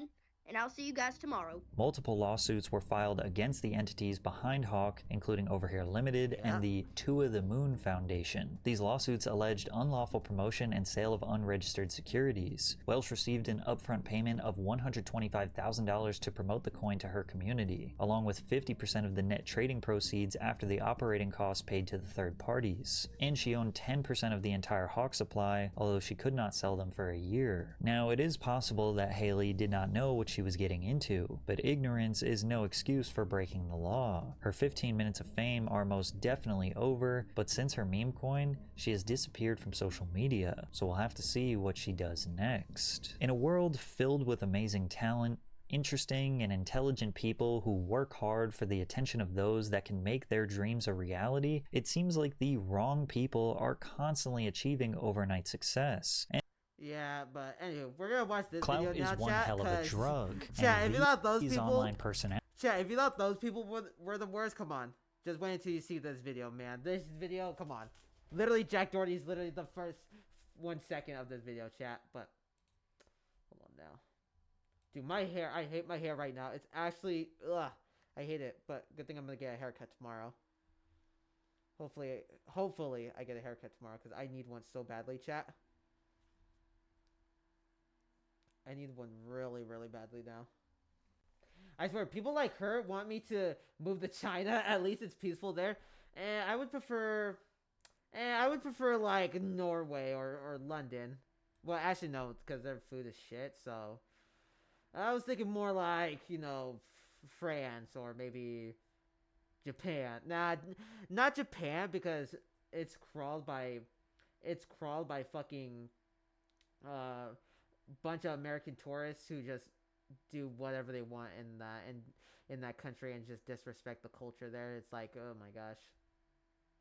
Which is why I would love to go to Japan, but I don't want to be ganged up in that group of people that just be arrogant and harass the Japanese people and just harass the Japanese people and then just ruin it for everyone else. It's just, yeah. It's just bad. It's just bad, chat. It's just bad, but, you know, it's whatever. But anywho, next video. Clout is one hell of a drug, and these online personalities became addicted. What may have started as a genuine desire to entertain an audience slowly turned into an endless need for attention, because once the views start dropping and the money dries up, desperation kicks in. And that's when things get dark. Today we're diving into the craziest stories of streamers who went to unimaginable lengths for internet fame, starting with Arab Andy, whose brainless antics may have inspired an entire generation of toxic streamers. Jamal Haraz was a part of the Yep, oh my gosh, holy shit, chat, oh my gosh. I don't remember this guy because this was like way before my time because I didn't watch Twitch streams around that time or any streams in general, so it was like I didn't know any of these people, but dude, yeah, this guy is a menace. This guy is one of the menaces on the list of, you know, I can't think right now. Chat, I literally can't think. An entire generation of toxic streamers. Jamal Haraz was a part of the IRL streaming wave that grew out of the CX community. A crazy circle of creators formed around controversial Twitch streamer of toxic streamers. Jamal Haraz was a part of the IRL streaming wave that grew out of the CX community. A crazy circle of creators formed around controversial Twitch streamer Ice Poseidon. There was a trend of Andy streamers like Asian Andy and Mexican Andy who were pushing the limits of what they could get away with in public. But Arab Andy was one of the most extreme. He farmed donations by letting his viewers control his surroundings. Arab Andy had an audio speaker on full blast strapped to his backpack. Viewers would donate money and the message they sent or the audio they requested would blare out loud so anyone near Jamal could hear it. You know, I'm going to be starting up donations, you know, so I can get self-stick and other stuff like that, you know, to do more equipment and, you know, there's more things. Now, this could often be seen as a harmless prank, but since Andy had absolutely zero moderation, many of the donations consisted of racist language, threats to others, and anything to become a public nuisance. It was only a matter of time. Yeah, I feel like this era was the start of these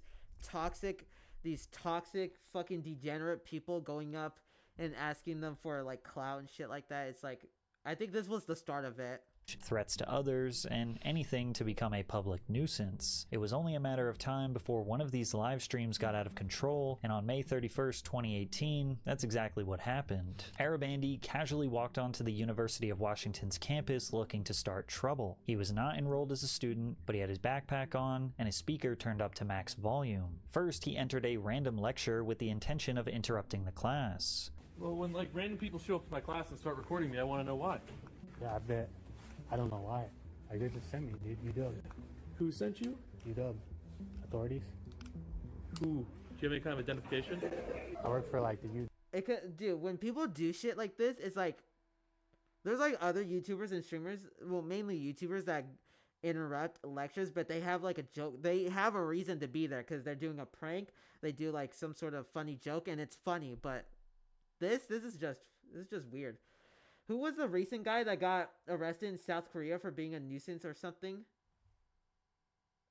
Oh, you're talking about Johnny Somali. Yeah, you're talking about Johnny Somali, right? Because that's the only person I could think of that's the only person I can think of that got arrested in Korea. The like facility for filming, you know, like the filming. No, I've never heard of such a thing. You never heard of that? No. We just started hiring last year. Uh-huh. But anyway, dude, I'll come back later when there's less people. Okay. Enjoy your class, dude. Okay. I guess. I bet. Then he moved on to another area of campus where a small end-of-year gathering was happening, and this is where things took a darker turn. Nobody around him knew who he was, and without warning, a donation alert blared from his speaker. C4 has been successfully activated. Bomb detonation countdown successfully started. C4 has been successfully activated. Bomb detonation countdown successfully started.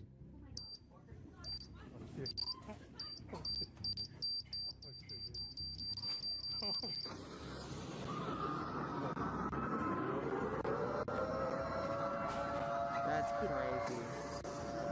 Yeah, Johnny Somali. That idiot got his ass beaten by a random dude before he got arrested. Yeah.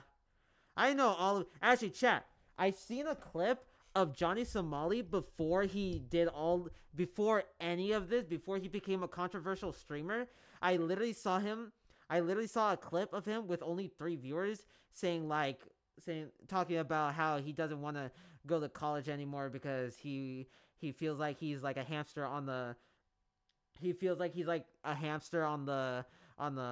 wheel. He feels like a bot, just like an NPC. So he talks about, so I'm gonna quit college and pursue my own business and owning my own vape company and stuff like that. And literally seeing that clip and seeing him now, it's like, dude, what the fuck happened to him? Because he went from, I just quit college because I didn't want to be an NPC, so I want to be my own businessman and owning a vape company, to being a degenerate nuisance that just be racist, anti-Semitic, and hateful as possible on the internet. It's weird. But yeah, Tyler, don't worry about the title of the stream.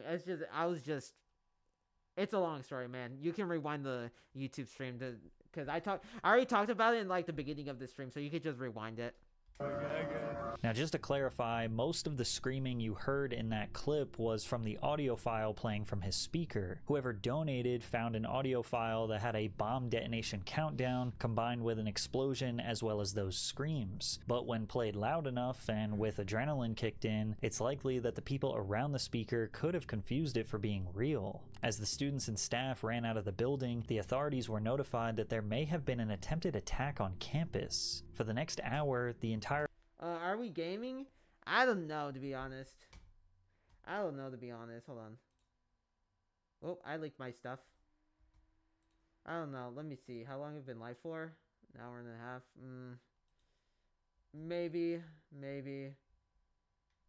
area was locked down while authorities searched the scene. As the chaos spread throughout, Arabandi remained alive. He recorded himself casually walking around campus and captured real-time reactions from terrified students. Kyle Crowder was saying that there was an announcement saying that the bomb was about to detonate in 10 seconds or something like that, and that's why they pulled the thing. Oh god. Okay, wait, what? Someone made an announcement in the building? No way, someone did that? That's fucked up. As Andy heard the deafening sirens from police, fire trucks, and ambulances approaching the school, he realized his desperate attempt for virality may just have gotten him in huge trouble. Dude. Look, what the hell, dude?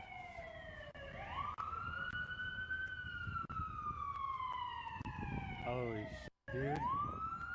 It's not even a bomb, guys. I don't know what. Damn. He quickly scurried off school.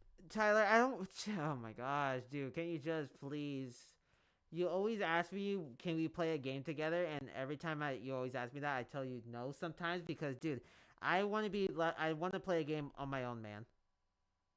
On my own. On my own. Just please.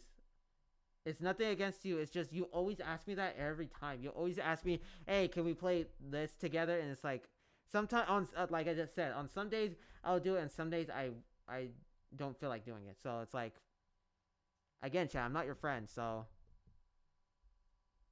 it's not like we know each other like that. Grounds, thinking he... You were just asking, yeah, for like the for like 10th time now. He was in the clear. Not from this stream, but before, multiple times. So, nothing against you, man. Nothing against you. Here, he even. And you can obviously tell. And you can obviously tell from the title of the stream that I'm not feeling the best. I'm not feeling the best right now. So it's like, you can obviously tell from the title of the stream that I'm not in the right mood right now. So it's like, just a little hint. Tried to claim that this wasn't his fault. Guys, again, I did not do anything. That was the donation. I'm not gonna play TTS. Now from here, the smart thing to do would be to turn off the live stream and maybe lay low and wait for the police to give up on their search. But Arabandi is not a smart guy. He continued to live stream and continued to allow his chatters to donate and play random things from his speaker. As he walked through a crowded city street a few blocks away from the school, it was extremely easy for police to figure out who was responsible for the bomb threat. They ran up to him with their guns drawn, unsure if he was a literal terrorist or a prankster. On the ground. On the ground right now. Wait, what's going on? On the ground, don't make any sudden movements. Okay, I'm recording, bro. If you're gonna shoot me. That's fine. What are you doing, bro? Put the gun down. Put the gun down. What are you doing, bro? Your backpack. You got me? What are you doing, bro? Record all you want to. That's totally fine. Move this way. Okay, let me take my phone. If you contacted in relation to a bomb threat, move away from What? me right now. That way. What did I do? On the ground. I didn't do nothing, bro. Lay on the ground. That was TTS. That was a donation. On the ground now. Lacking situational awareness and completely downplaying the severity of the situation, he doesn't remain still and tries to tell the officer it was just a prank. And it's honestly surprising that American police officers gave him so much grace because they had no idea if he was a real threat or not. And as we all know, it was just a prank and there actually was no bomb. But the damage had been done and he was in serious trouble. He was arrested and the police charged him with threat to bomb or injure property. He tried to plead his case and explained, and the police charged him with threat to bomb or injure property. He tried to plead his case and explained that it was just a harmless prank, but the law doesn't see it that way. The courtroom set his bail at $75,000 and banned him from uploading anything else to YouTube. And for those thinking that this was unfair, it's likely that law enforcement needed to make sure to punish him in a way that would prevent other clout chasers from attempting such stupid pranks ever again, especially on college campuses. It's unclear if Arabandi ended up serving any jail time. All I could find was that years later he tried to make a return to YouTube, but shortly after he disappeared again. The same thing can't be said for... Well, I mean, I think I saw a recent clip from him, like, I don't know, like 2 years ago. I think like 2 years ago. I think he was probably streaming on Kick. I think this guy was like streaming on Kick around this time, but I think he just gave up on that. Who knows? Who cares? No one gives a fuck about him. If he wasn't recording that, he would have got shot. Yeah, because the police would have thought that he was an actual terrorist. The police would have thought that he was an actual terrorist. I mean, how are they supposed to know that he was streaming that? How are they supposed to know that? A return to YouTube, but shortly after he disappeared again. The same thing can't be said for Fuzi, who has Oh my gosh, FuziTube, man. You know, actually, chat, he made a comeback. He's now like a bodybuilder now, and he actually won his first like bodybuilding competition. I think it was in first place. I think he won first place, and he's doing good now. He's like not schizophrenic anymore. He's not crazy. He's not doing any of this shit. Like, he still streams occasionally, but it's like not to the point where he was before. But I'll let the video explain it. Long history of going to great lengths to chase clout, disappear, and come back to set the bar even higher or lower. At his peak, FuziTube had turned prank content into a money printing machine, earning tens of millions of views on simple, harmless... I remember this video, chat. I remember this pranks. You just called my butt fat? I thought you were a girl, man. You thought I was a girl? No, you know you liked what you saw. Don't discriminate now. It's still Kim K size. Looks like you want to scratch a piece off, huh? Nothing with that, bro. Fuzi secured millions of subscribers in the earlier days of YouTube, who laughed along with his creative ideas. However, this created an immense amount of pressure to maintain such high viewership, which is why he shifted from mild pranks to thought-provoking social experiments, such as what if the homeless gave you money, and the kidnapping children experiment, where instead of laughing at a silly goose time, the viewer was challenged with a deep introspective assessment. What would you do in this situation? Now, creating a think piece to assess a societal problem was not necessarily a bad idea. However, when Fuzi did not get the reactions he wanted from strangers, he decided to orchestrate reactions from actors or friends that he hired, which turns an interesting thought experiment into a scripted performance that doesn't accurately represent reality. But the real desperation was apparent when he started faking the dumbest ideas, like fake farting in the gym. Give me a I mean, wasn't Fred Breyer doing that? Like, he used to, like in some of his videos, he did the fake farting prank too, so. Like fake farting in the gym. Give me a What? Man, that's some bull. Man, you fart when I'm lifting weights. Why are you worried about my farts when you're supposed to be trying to stop the sag? I mean, but damn. Other rising prank YouTubers like Danny Duncan were on a crusade to call out Fuzi for his fakery. But he's still lying by saying this prank's real or this prank's real or this prank's real. Yeah. Like, and you don't need to do that. That's why I'm here. It's like. Which, by the way, Chad, Danny Duncan is like the pioneer of the mic'd up cult, people. Because of Danny Duncan, we had Balin Levine, Fred Breyer, Deidre Harding, Loaf, like all a bunch of those people because of Danny Duncan. But yeah, I think around this time, that was when like YouTube pranksters were starting to get like exposed for like faking half of their pranks or all of their pranks. Because Chad, you remember Prank Invasion when he did like the kissing women in public pranks? Well, pranks if you want to call it that. They were all scripted. All the women that he kissed, all scripted. They were actors. He paid them off to make it look like they're just regular members. And how I know that? Well, because I used to watch some of his videos back in the day, so. It's just the principle of lying. Like, you don't have to lie to people to make a video. And while it may seem like Danny was being overdramatic, he had a simple point that many agreed with. Pranks are supposed to be these funny, spontaneous, and ideally harmless moments that capture the hilarious, authentic reactions from people. But the moment a prank is staged, it becomes soulless, defeating the entire point of having fun. Yeah, then it's just a meaningless video then. Fuzi initially tried to justify his actions by saying that every other prankster faked their videos, but his attitude and hypocrisy made him easy to hate. It was the fakest reactions I've ever seen in my entire life. And yes, guys, but Fuzi, you fake shit. How are you gonna talk about fake shit? Exactly. If anybody knows about fake shit, it's me. As the years went on, his viewership started to nosedive, which also meant he was losing money, relevance, and then maybe his sanity. That's when the motivational speaker version of Fuzi was born. He started posting these intense rants about positivity, destiny, and mental health. He said he had been chosen by God, that he was here to change the world. Oh yeah, that's he's starting to go insane, chat. And mental health. He said he had been chosen by God, that he was here to change the world, that he was going to inspire millions of people and bring the planet together through love. And while the message sounded positive, the delivery felt unstable. There is nothing on this earth that can happen to me that I cannot overcome and beat. No matter what anyone says, no matter what anyone does, no matter anything, you are the only person who has the power to stop you. You are the only person who has the power to win this fight. But even with all of these positive messages, people could tell something was off. His behavior felt erratic, and the way he talked started raising concerns about— He started to become schizo, chat. He started to become schizo. He started to lose his sanity.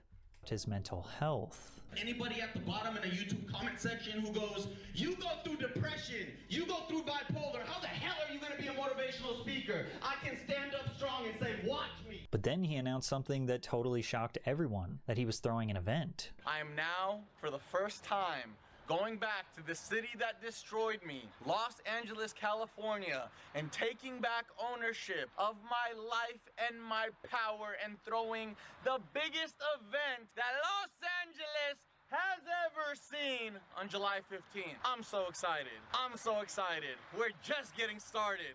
Here we go. Fousey named this event Hate Dies, Love Arrives. He claimed it would be a massive Coachella-like experience that would be completely free of charge at the Greek Theater in Los Angeles, all meant to spread peace and positivity. Now this sounds like a massive project, something that might take months, maybe even a year to plan, but Fousey announced the event just 7 days before it would actually take place. They're getting a free, basically Royal Rumble Coachella experience because like it's just gonna be 10, 9, 8, a different artist comes out, and it's just gonna get bigger and bigger. From there, Fousey uploaded daily videos hyping the event, even titling them Drake July 15th with pictures of Drake as the thumbnail. He even launched a line of merch that had the date July 15th on it as if it meant something huge. This got people talking. It was easily the most attention Fousey had gotten in years. Keemstar even announced that he was going to be making a documentary about the event. That's what I'm saying. All of the signs that I see is leaning towards a shit show, and I want to be there to document the disaster. However, others like FaZe Banks had to step in to remind Well, former FaZe member. Banks used to be in FaZe, but around that time he was still in FaZe. everyone to be cautious of Fousey because he seems to be mentally. Like FaZe Banks had to step in to remind everyone to be cautious of Fousey because he seems to be mentally unstable. We're not talking about someone who's all there right now, okay? He's going through a manic episode, 1 trillion %. I don't know if that's true. I mean, he's not wrong. He's not wrong. Because if you've seen his recent kick streams, like 2 or 3 years ago, he went insane.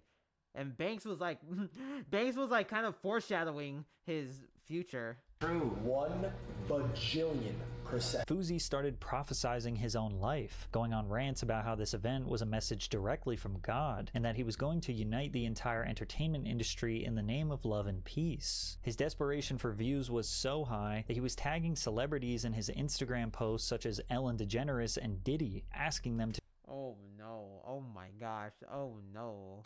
Oh no, Ellen DeGeneres and Diddy? Oh fuck no, oh no. To show up to the event. He even begged LeBron James to show up and promised him that 1 million people would be watching the event live. When the event started, Fousey live streamed it from his YouTube channel and only about 2,000 people tuned in, so he made the title "Need 2 million viewers for Drake." Just watch the beginning of the stream. I'm sorry that happened to you, bro. Anyways, what I missed. How do I say this? Nothing that much. We're just seeing the downfall of Fousey now. We're just seeing how he started to lose his sanity and started to become schizophrenic. But yeah, thank you for that, Tazark. It's rough, man. And this isn't the first time either. This isn't the first time. This has happened before, man. And I've talked about it on stream. If you've seen my older streams, I've talked about it before. So it's like, but I don't like to give more detail of it. But at this point, I don't give a fuck now because she is actually a loser. Beyond loser. And my grandma told me this, chat. My grandma told me this. Like, this was the last time. This was the last time that she is going to be helping my mom. And if she fucks up this time, well, have fun living on the streets. You're on your ass. Good luck living next to all the other junkies on the streets.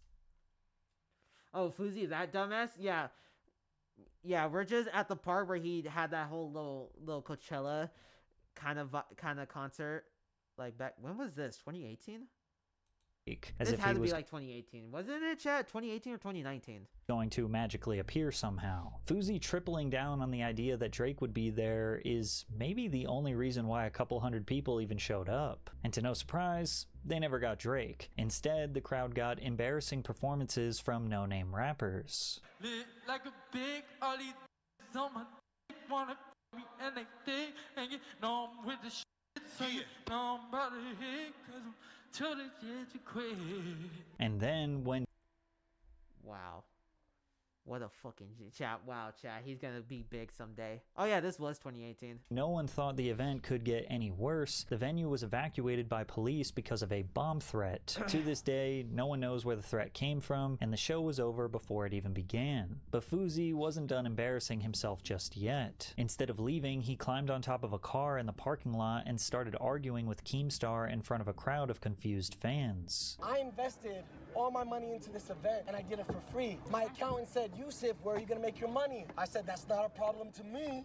I didn't care. But before I even got to do the event, before I even got to tell my story, you're making a documentary on it so you can post it after the fact. So if it flops, you can have the hot news on how Fousey f***ed up and he should. In the middle of the argument, Fousey started rapping. You're still talking about the little things. You're heating up your breakfast when I'm heating up my dinner. Hey, you burning in the summer while I'm bundled up in the winter. Before immediately switching back to expressing Get the fuck off the stage. Yeah, you fucking suck. We want Drake. serious mental health concerns. We want Champagne Poppy, bitch. I rewatched videos going viral after the attention you're giving me now of you saying Fousey is the biggest piece of shit, egotistical asshole on this earth. I have bipolar and depression. That what you put into my head made me want to kill me. For the next 10 minutes, as helicopters swirled above, Fousey tried to explain why this event was supposed to change his life, why it was a calling from God, and that he actually wasn't lying about Drake. I call OVO Johnny and I'm telling him what's happening. And I'm like, am I a leech for this? Am I doing something wrong? He doesn't tell me to stop, and he doesn't say, I'll text Drake for you, or my brother OVO Ryan. He goes, just put your faith in God. So I keep going. I called Lexi Pantera, a beautiful artist and dancer. She was also in Tyler Perry's Boom-a-Dia Halloween 1 and 2. Shout out Tyler Perry for being my mentor always. I call her just to get her energy. I'm creating energy, right? Around me, through everybody, the universe. Everybody's on the same third grade bars for mission. I think YouTube has destroyed. That's like something the Island Boys would rap about. That's like something Chad, that's like something the Island Boys would spit out. And rotted his brain. I worry for him. This is 100% mental instability. Being off his meds might be dangerous. And yet, after all this chaos, it ended with Fousey just admitting on Adam22's podcast that he never actually met Drake. He just kind of stood next to him one time. So you didn't meet Drake, he just looked at you. Oh my gosh, Shane Dawson? Who remembers Shane Dawson, dude? Oh my gosh. Just looked at you. Did you really meet Drake? Do something for me. In the next 2 hours, will for yourself to touch nose with Drake. If it happens, I'll sell my entire YouTube channel. I'll give you $10 million. Did you touch nose to nose? Literally like this. That's how close he was to me. I did that because I manifested that because I believe in myself, Keem. This has always been me from the start. And then a day after this failed event, Fousey decided he would drop a diss track on Rice Gum called Four Ghosts. Rice ain't got no spirit, got no deeper layer. One ghost writer, one ghost Fortnite player. Fousey lied about Drake performing it. I forgot, man. Who here remembers the whole diss track era on YouTube? You got Rice Gum making diss tracks, you got Team 10 making diss tracks. At his event, caused a bomb scare and destroyed. Jake Paul singing about, I'm the #1 biggest on YouTube. PewDiePie is next. Like, dude, motherfucker. Have you seen PewDiePie lately? Have you seen him? He would fucking murder him. His reputation worse than it already was. And the sad part is, his unstable mental health and addiction became his entire appeal as a content creator for the years after. When he returned to live streaming on Kick, he openly spoke about battling bipolar disorder. Well, actually, Chad, he started getting into live streaming, but he started on Twitch first. Fousey started live streaming on Twitch first, and then he got permabanned, I think, or just banned, and then he went to Kick. Depression, addiction, and anxiety, turning his meltdowns into viral content. When you get that upset or dangerous, physically and emotionally. You're right. I am dangerous. I'm very dangerous, and I don't give a fuck. Now, to some degree, this could be seen as a good thing to help educate others on the I don't want to remember that era, dude. Yeah, who here remembers the music parody eras? Because back in the days of YouTube, there was like a lot of music parody videos on YouTube. Like, you see a bunch of YouTubers making parody music videos of famous songs, like from LMFAO, Taylor Swift, fucking Black Eyed Peas, everyone back in the day, and a bunch of YouTubers made parody versions of those songs. So it's like, those were the days, Chad. Those were the days. But to be honest, that content was ass. That type of content was ass. It was original, but kind of original, but they were ass. And when I say kind of original, it's like, well, you're basically just copying and pasting their their music video and their songs, kind of, but you're making the songs into your own lyrics and your own version of the music video. So it's like, but they were asked. Importance of mental health and the realities of those who suffer, but then he would sometimes stage public disappearances, stunts, or hospitalizations to drive views and sympathy, leading to a never-ending teeter-totter of people unsure of whether or not to feel bad for him or to despise him. What if I die from my kidney exploding and you guys say we're coming and I'm dead on your behalf in Australia? I hope I die so that I can blame Australia forever and my parents can sue them for every $1 they're worth. Bro, I feel bad for his bodyguard though, because he's like, he has to deal with this shit. However, everyone can agree that social media is a net negative for Fousey, as attention is his drug and he is willing to destroy himself to get it. How they should have grinded to lose the weight in the first place. So now before they make them every day, he just likes to eat. Stop justifying being fat and not having a. Bro, he hit himself. Works out every day, he just likes to eat. Stop justifying being fat and not having a. Stop justifying being fat. Stop justifying not working. And yet, Fousey's past. Yeah, he started to go insane, Chad. He started becoming schizo. I seen this type of behavior. Well, not schizophrenic. I guess he just started. I guess he just went insane. Cause there's a difference between going insane and becoming schizo. Decade of clout chasing doesn't even remotely compare to Johnny Somali, whose desperation for views got him literally banned in 2 different countries, and now he is facing prison time. Johnny Somali initially isn't he already in prison, chat? Isn't he already in prison? Started creating content by vlogging his adventures in Japan. Many American live streamers visit Japan because it is safe, clean, and visually interesting. Its vibrant cities, unique fashion, and amazing food allow for an affordable, yet high-quality experience that makes casual streams feel exciting. But somewhere along the line, Johnny's intentions shifted. Broadcasting his fun adventures turned into what he called trolling. But his version of trolling wasn't just jokes or harmless pranks. He went into Johnny's intentions shifted. Broadcasting his fun adventures turned into what he called trolling. But his version of trolling wasn't just jokes or harmless pranks. He went into public spaces, usually with a speaker strapped to his backpack, and tried to annoy as many strangers as he could. He'd say offensive things or blast disrespectful audio clips, all while live streaming to his small audience. Johnny got a taste of the attention he so desperately wanted when a clip of him harassing someone on a train in Japan went viral. Yeah, Hiroshima? You know Hiroshima, Nagasaki. You know why you do this? Oh my gosh, it's like not even good content. Sure, it's good content for edgy, degenerate, racist people, but not for me, dude. It's like, what the fuck is he doing? Like, chat. Like, I want to do IRL streaming, like I really do, but I don't want to get. I don't want to be, because when normal people, because you know when like employees in like Targets or Walmarts, they kick out YouTubers or streamers because they think like they're gonna harass and be a nuisance and be a complete asshole, like Johnny Somali. But it's not all people are like, not all YouTubers and streamers are like that. They just get overshadowed by these douchebags, people like Jack Doherty and him.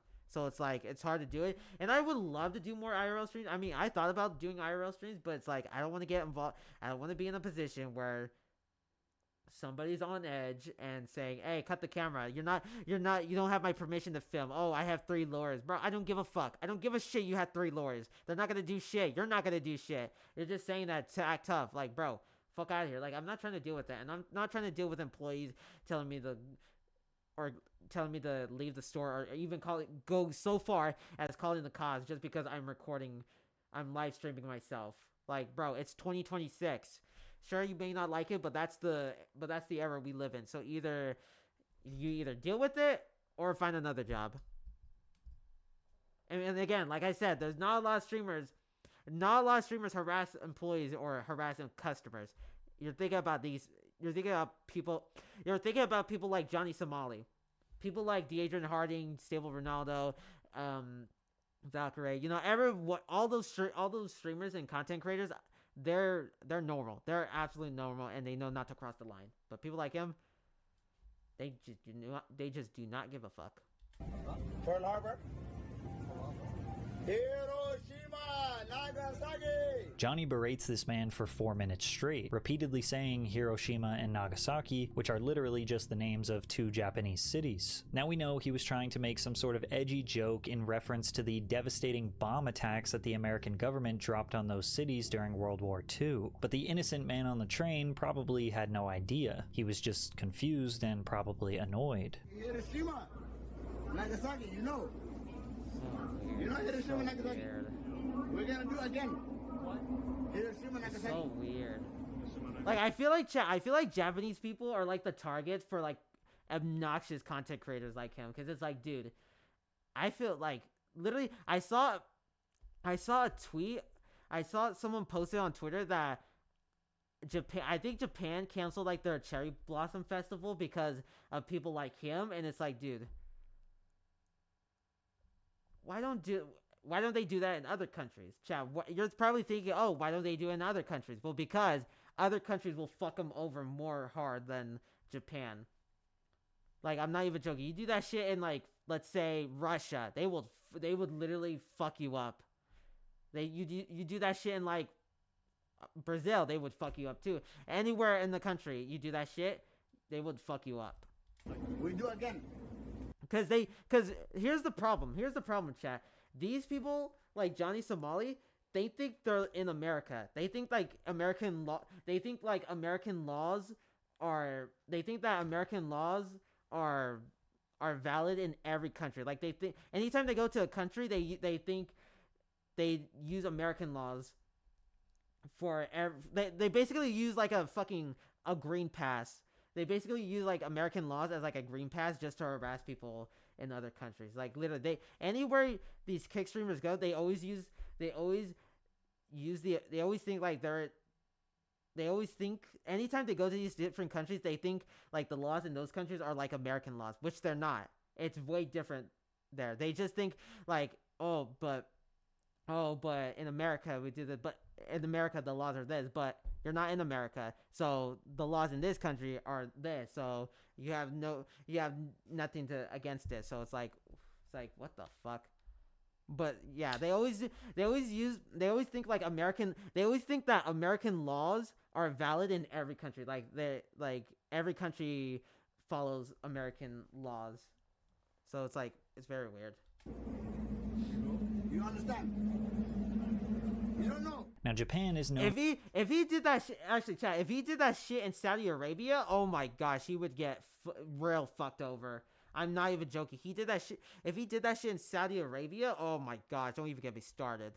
For its deeply rooted culture of respect, order. You don't know. Now Japan is known for its deeply rooted culture of respect, order, and social harmony, and Johnny saw that as an opportunity to exploit. He knew that the average Japanese citizen wouldn't fight back, wouldn't yell, and would most likely— Yep, chat, let me replay that. You understand? You don't know. Now Japan is known for its deeply rooted culture of respect, order, and social harmony, and Johnny saw that as an opportunity to exploit. He knew that the average Japanese citizen wouldn't fight back, wouldn't yell, and would most likely try to avoid confrontation at all costs. That's what made this the perfect setting for his so-called content. But Johnny was mistaken, because Japanese citizens were extremely pissed off with his behavior and actively tried to find him and confront him. You could feel how scared and caught off guard he was after being smacked in the face. It's good to know people in Japan. Let's be respectful. I hope nobody in the chat was saying weird shit. If I go back and whoa, what the chill out.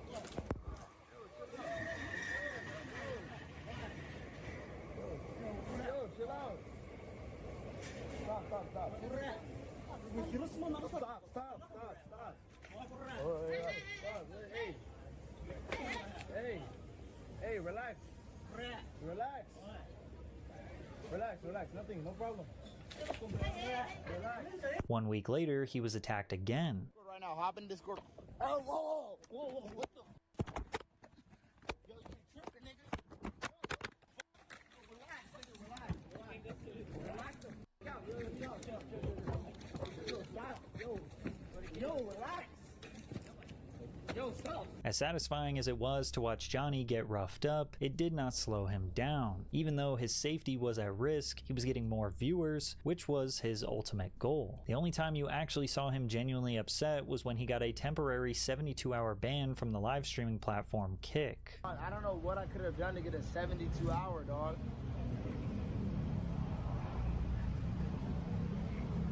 They said perma ban or only till ice free. I guess they banned me till ice free. The hate for Johnny just kept spreading throughout the country, and whenever he was confronted, like by this man living in Japan, he would fold and lie like a coward. Is that me? Yeah, this you? No. You sure? It's me, yeah, what's up? I got a problem with you, bro. Yeah? Yeah.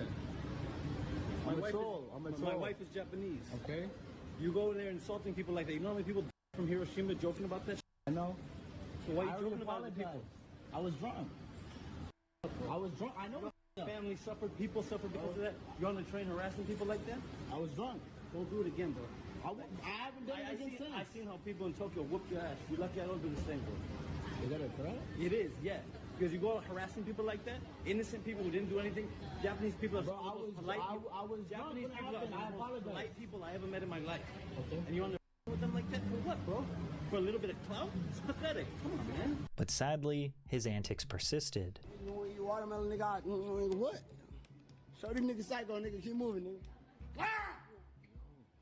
The more he made it clear that he did not respect Japanese culture or Japanese people, the more they retaliated. And it seemed like every other day he would provoke others until they felt like they had to physically defend themselves from him. There was one incident that is far too graphic for YouTube. Yeah, this is the clip. But Johnny and his friend got knocked out cold for provoking the wrong guy, leaving his face busted open and bloodied. And out cold for provoking the wrong guy, leaving his face tube. But Johnny and his friend got knocked out cold for provoking the wrong guy, leaving his face busted open and bloodied. And you would think that after Johnny Somali got the Mario coin smashed out of him, he would change his behavior, but he didn't. And soon, the police would have to do something about it. During his time in Osaka, Somali entered a hotel construction site without permission. He started laughing and taunting the workers. Somali entered a hotel construction site without permission. He started laughing and taunting the workers.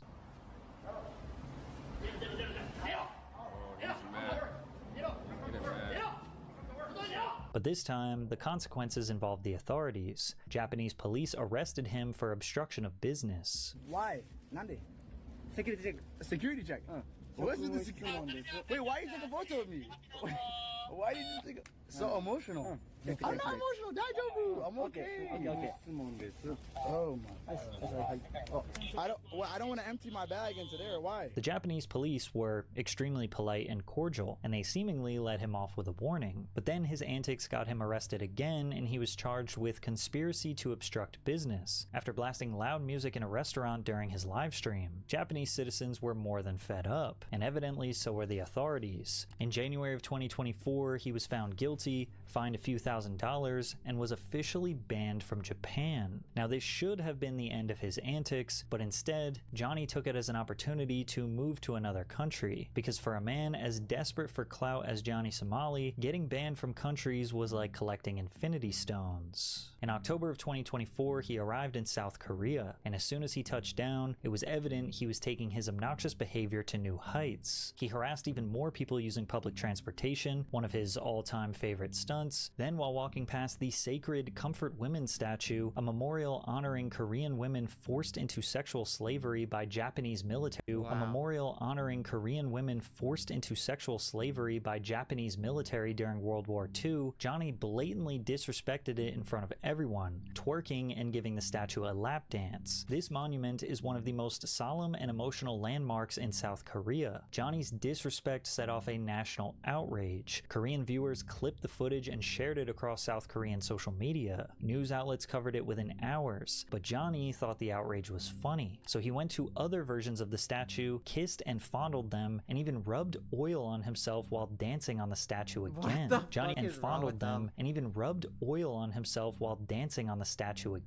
Johnny Johnny continued his buffoonery from the streets of Seoul, taunting locals and daring people to confront him. So what do you want to talk about? Swing or not? Like, nigga gonna come up to me, bro, why you being racist to other people in other countries? For money, for clout. I've said it many times. I don't give a I have no morals. I'm a fucking sociopath. I don't give a Put this in your next YouTube documentary. I don't give a South Korean niggas is weak as Swing on that nigga right now. I was waiting for him to swing on Johnny. I was waiting, bro. I was waiting for him to We're ready, Reddit, Twitter, come. I wanted to stop on his I feel bad for people like this. We're not scared. And Koreans took Johnny up on his challenge, and on multiple occasions Johnny was hunted down and beat up. And yes, every time he was incredibly scared. What's up? Whoa, whoa, whoa, whoa, whoa, whoa, Yeah, I've seen this clip.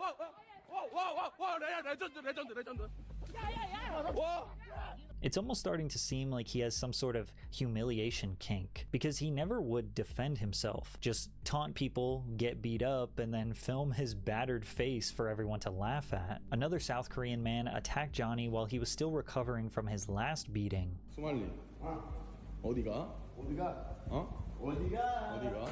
Don't touch my shoes. 어디가? Don't touch me, nigga. 어? huh? 소말리 어디가? Yes, sir. 어디 가냐고. You guys following me crazy? Look at you. 어디가? 어디가? What you mean? 어디가? 어디가? What is 어디가? Oh. The attacker got arrested, was proud of it, and locals even raised money to pay for his legal bills. Damn, that's how you know you're a fucking villain. That's how you know you're a villain, bro. The attacker got arrested, was proud of it, and locals even raised money to pay for his legal bills. But unfortunately, no amount of punches could stop Johnny, until the authorities stepped in once again. In another desperate attempt to clout chase, oh my gosh, this clip, chat. I've seen this clip. Somali wreaked havoc. Yeah, I am such a degenerate online. In a 7-Eleven for, once again, no reason. Your father was right to say you should never have kids. Your father was right. Your father was right.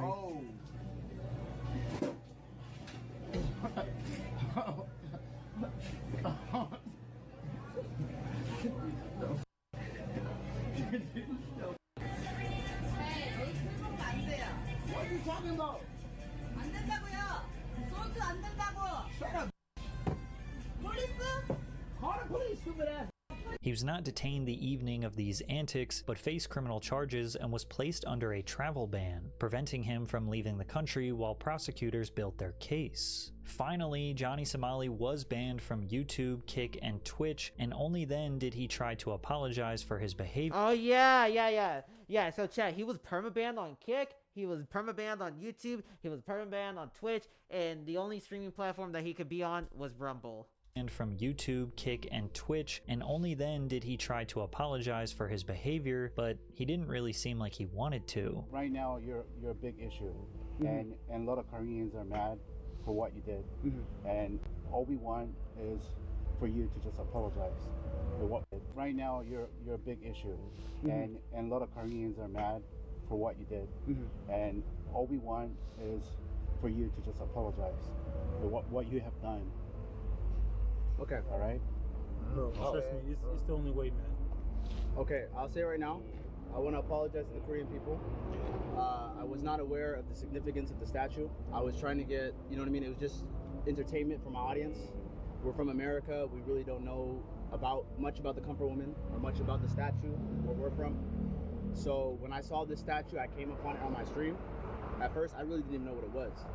So now after I see the reaction from the Korean people, I see that it really hurt you guys, and my intention in coming to Korea was not to cause this kind of shitstorm. In South Korea, he was indicted on multiple crimes, including obstruction of business and public indecency, stemming from causing disturbances in convenience stores, playing loud music in public, and engaging in lewd acts near sensitive historical monuments. And these aren't necessarily minor crimes with minimal charges. If convicted on all counts, he could face up to a decade in jail. He showed— Yeah, like, Chad, this isn't America.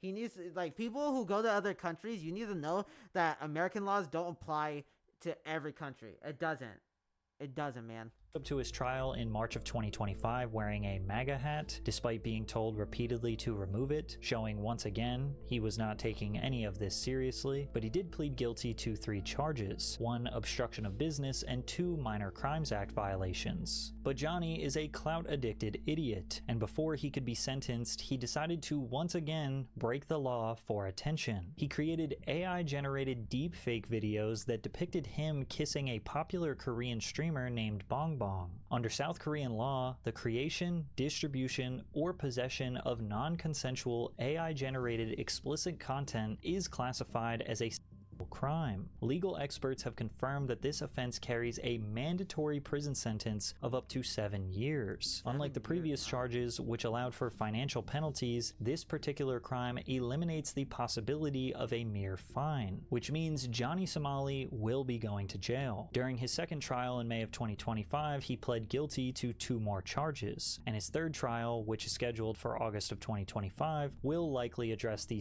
violence crimes charges. I can only imagine that the people of South Korea want their government to make an example out of Johnny Somali, because if he gets off with a mere slap on the wrist, then there will be more desperate Americans looking to clout chase in their country. Because unsurprisingly, Johnny Somali is not the only live streamer who will be spending time in jail in another country.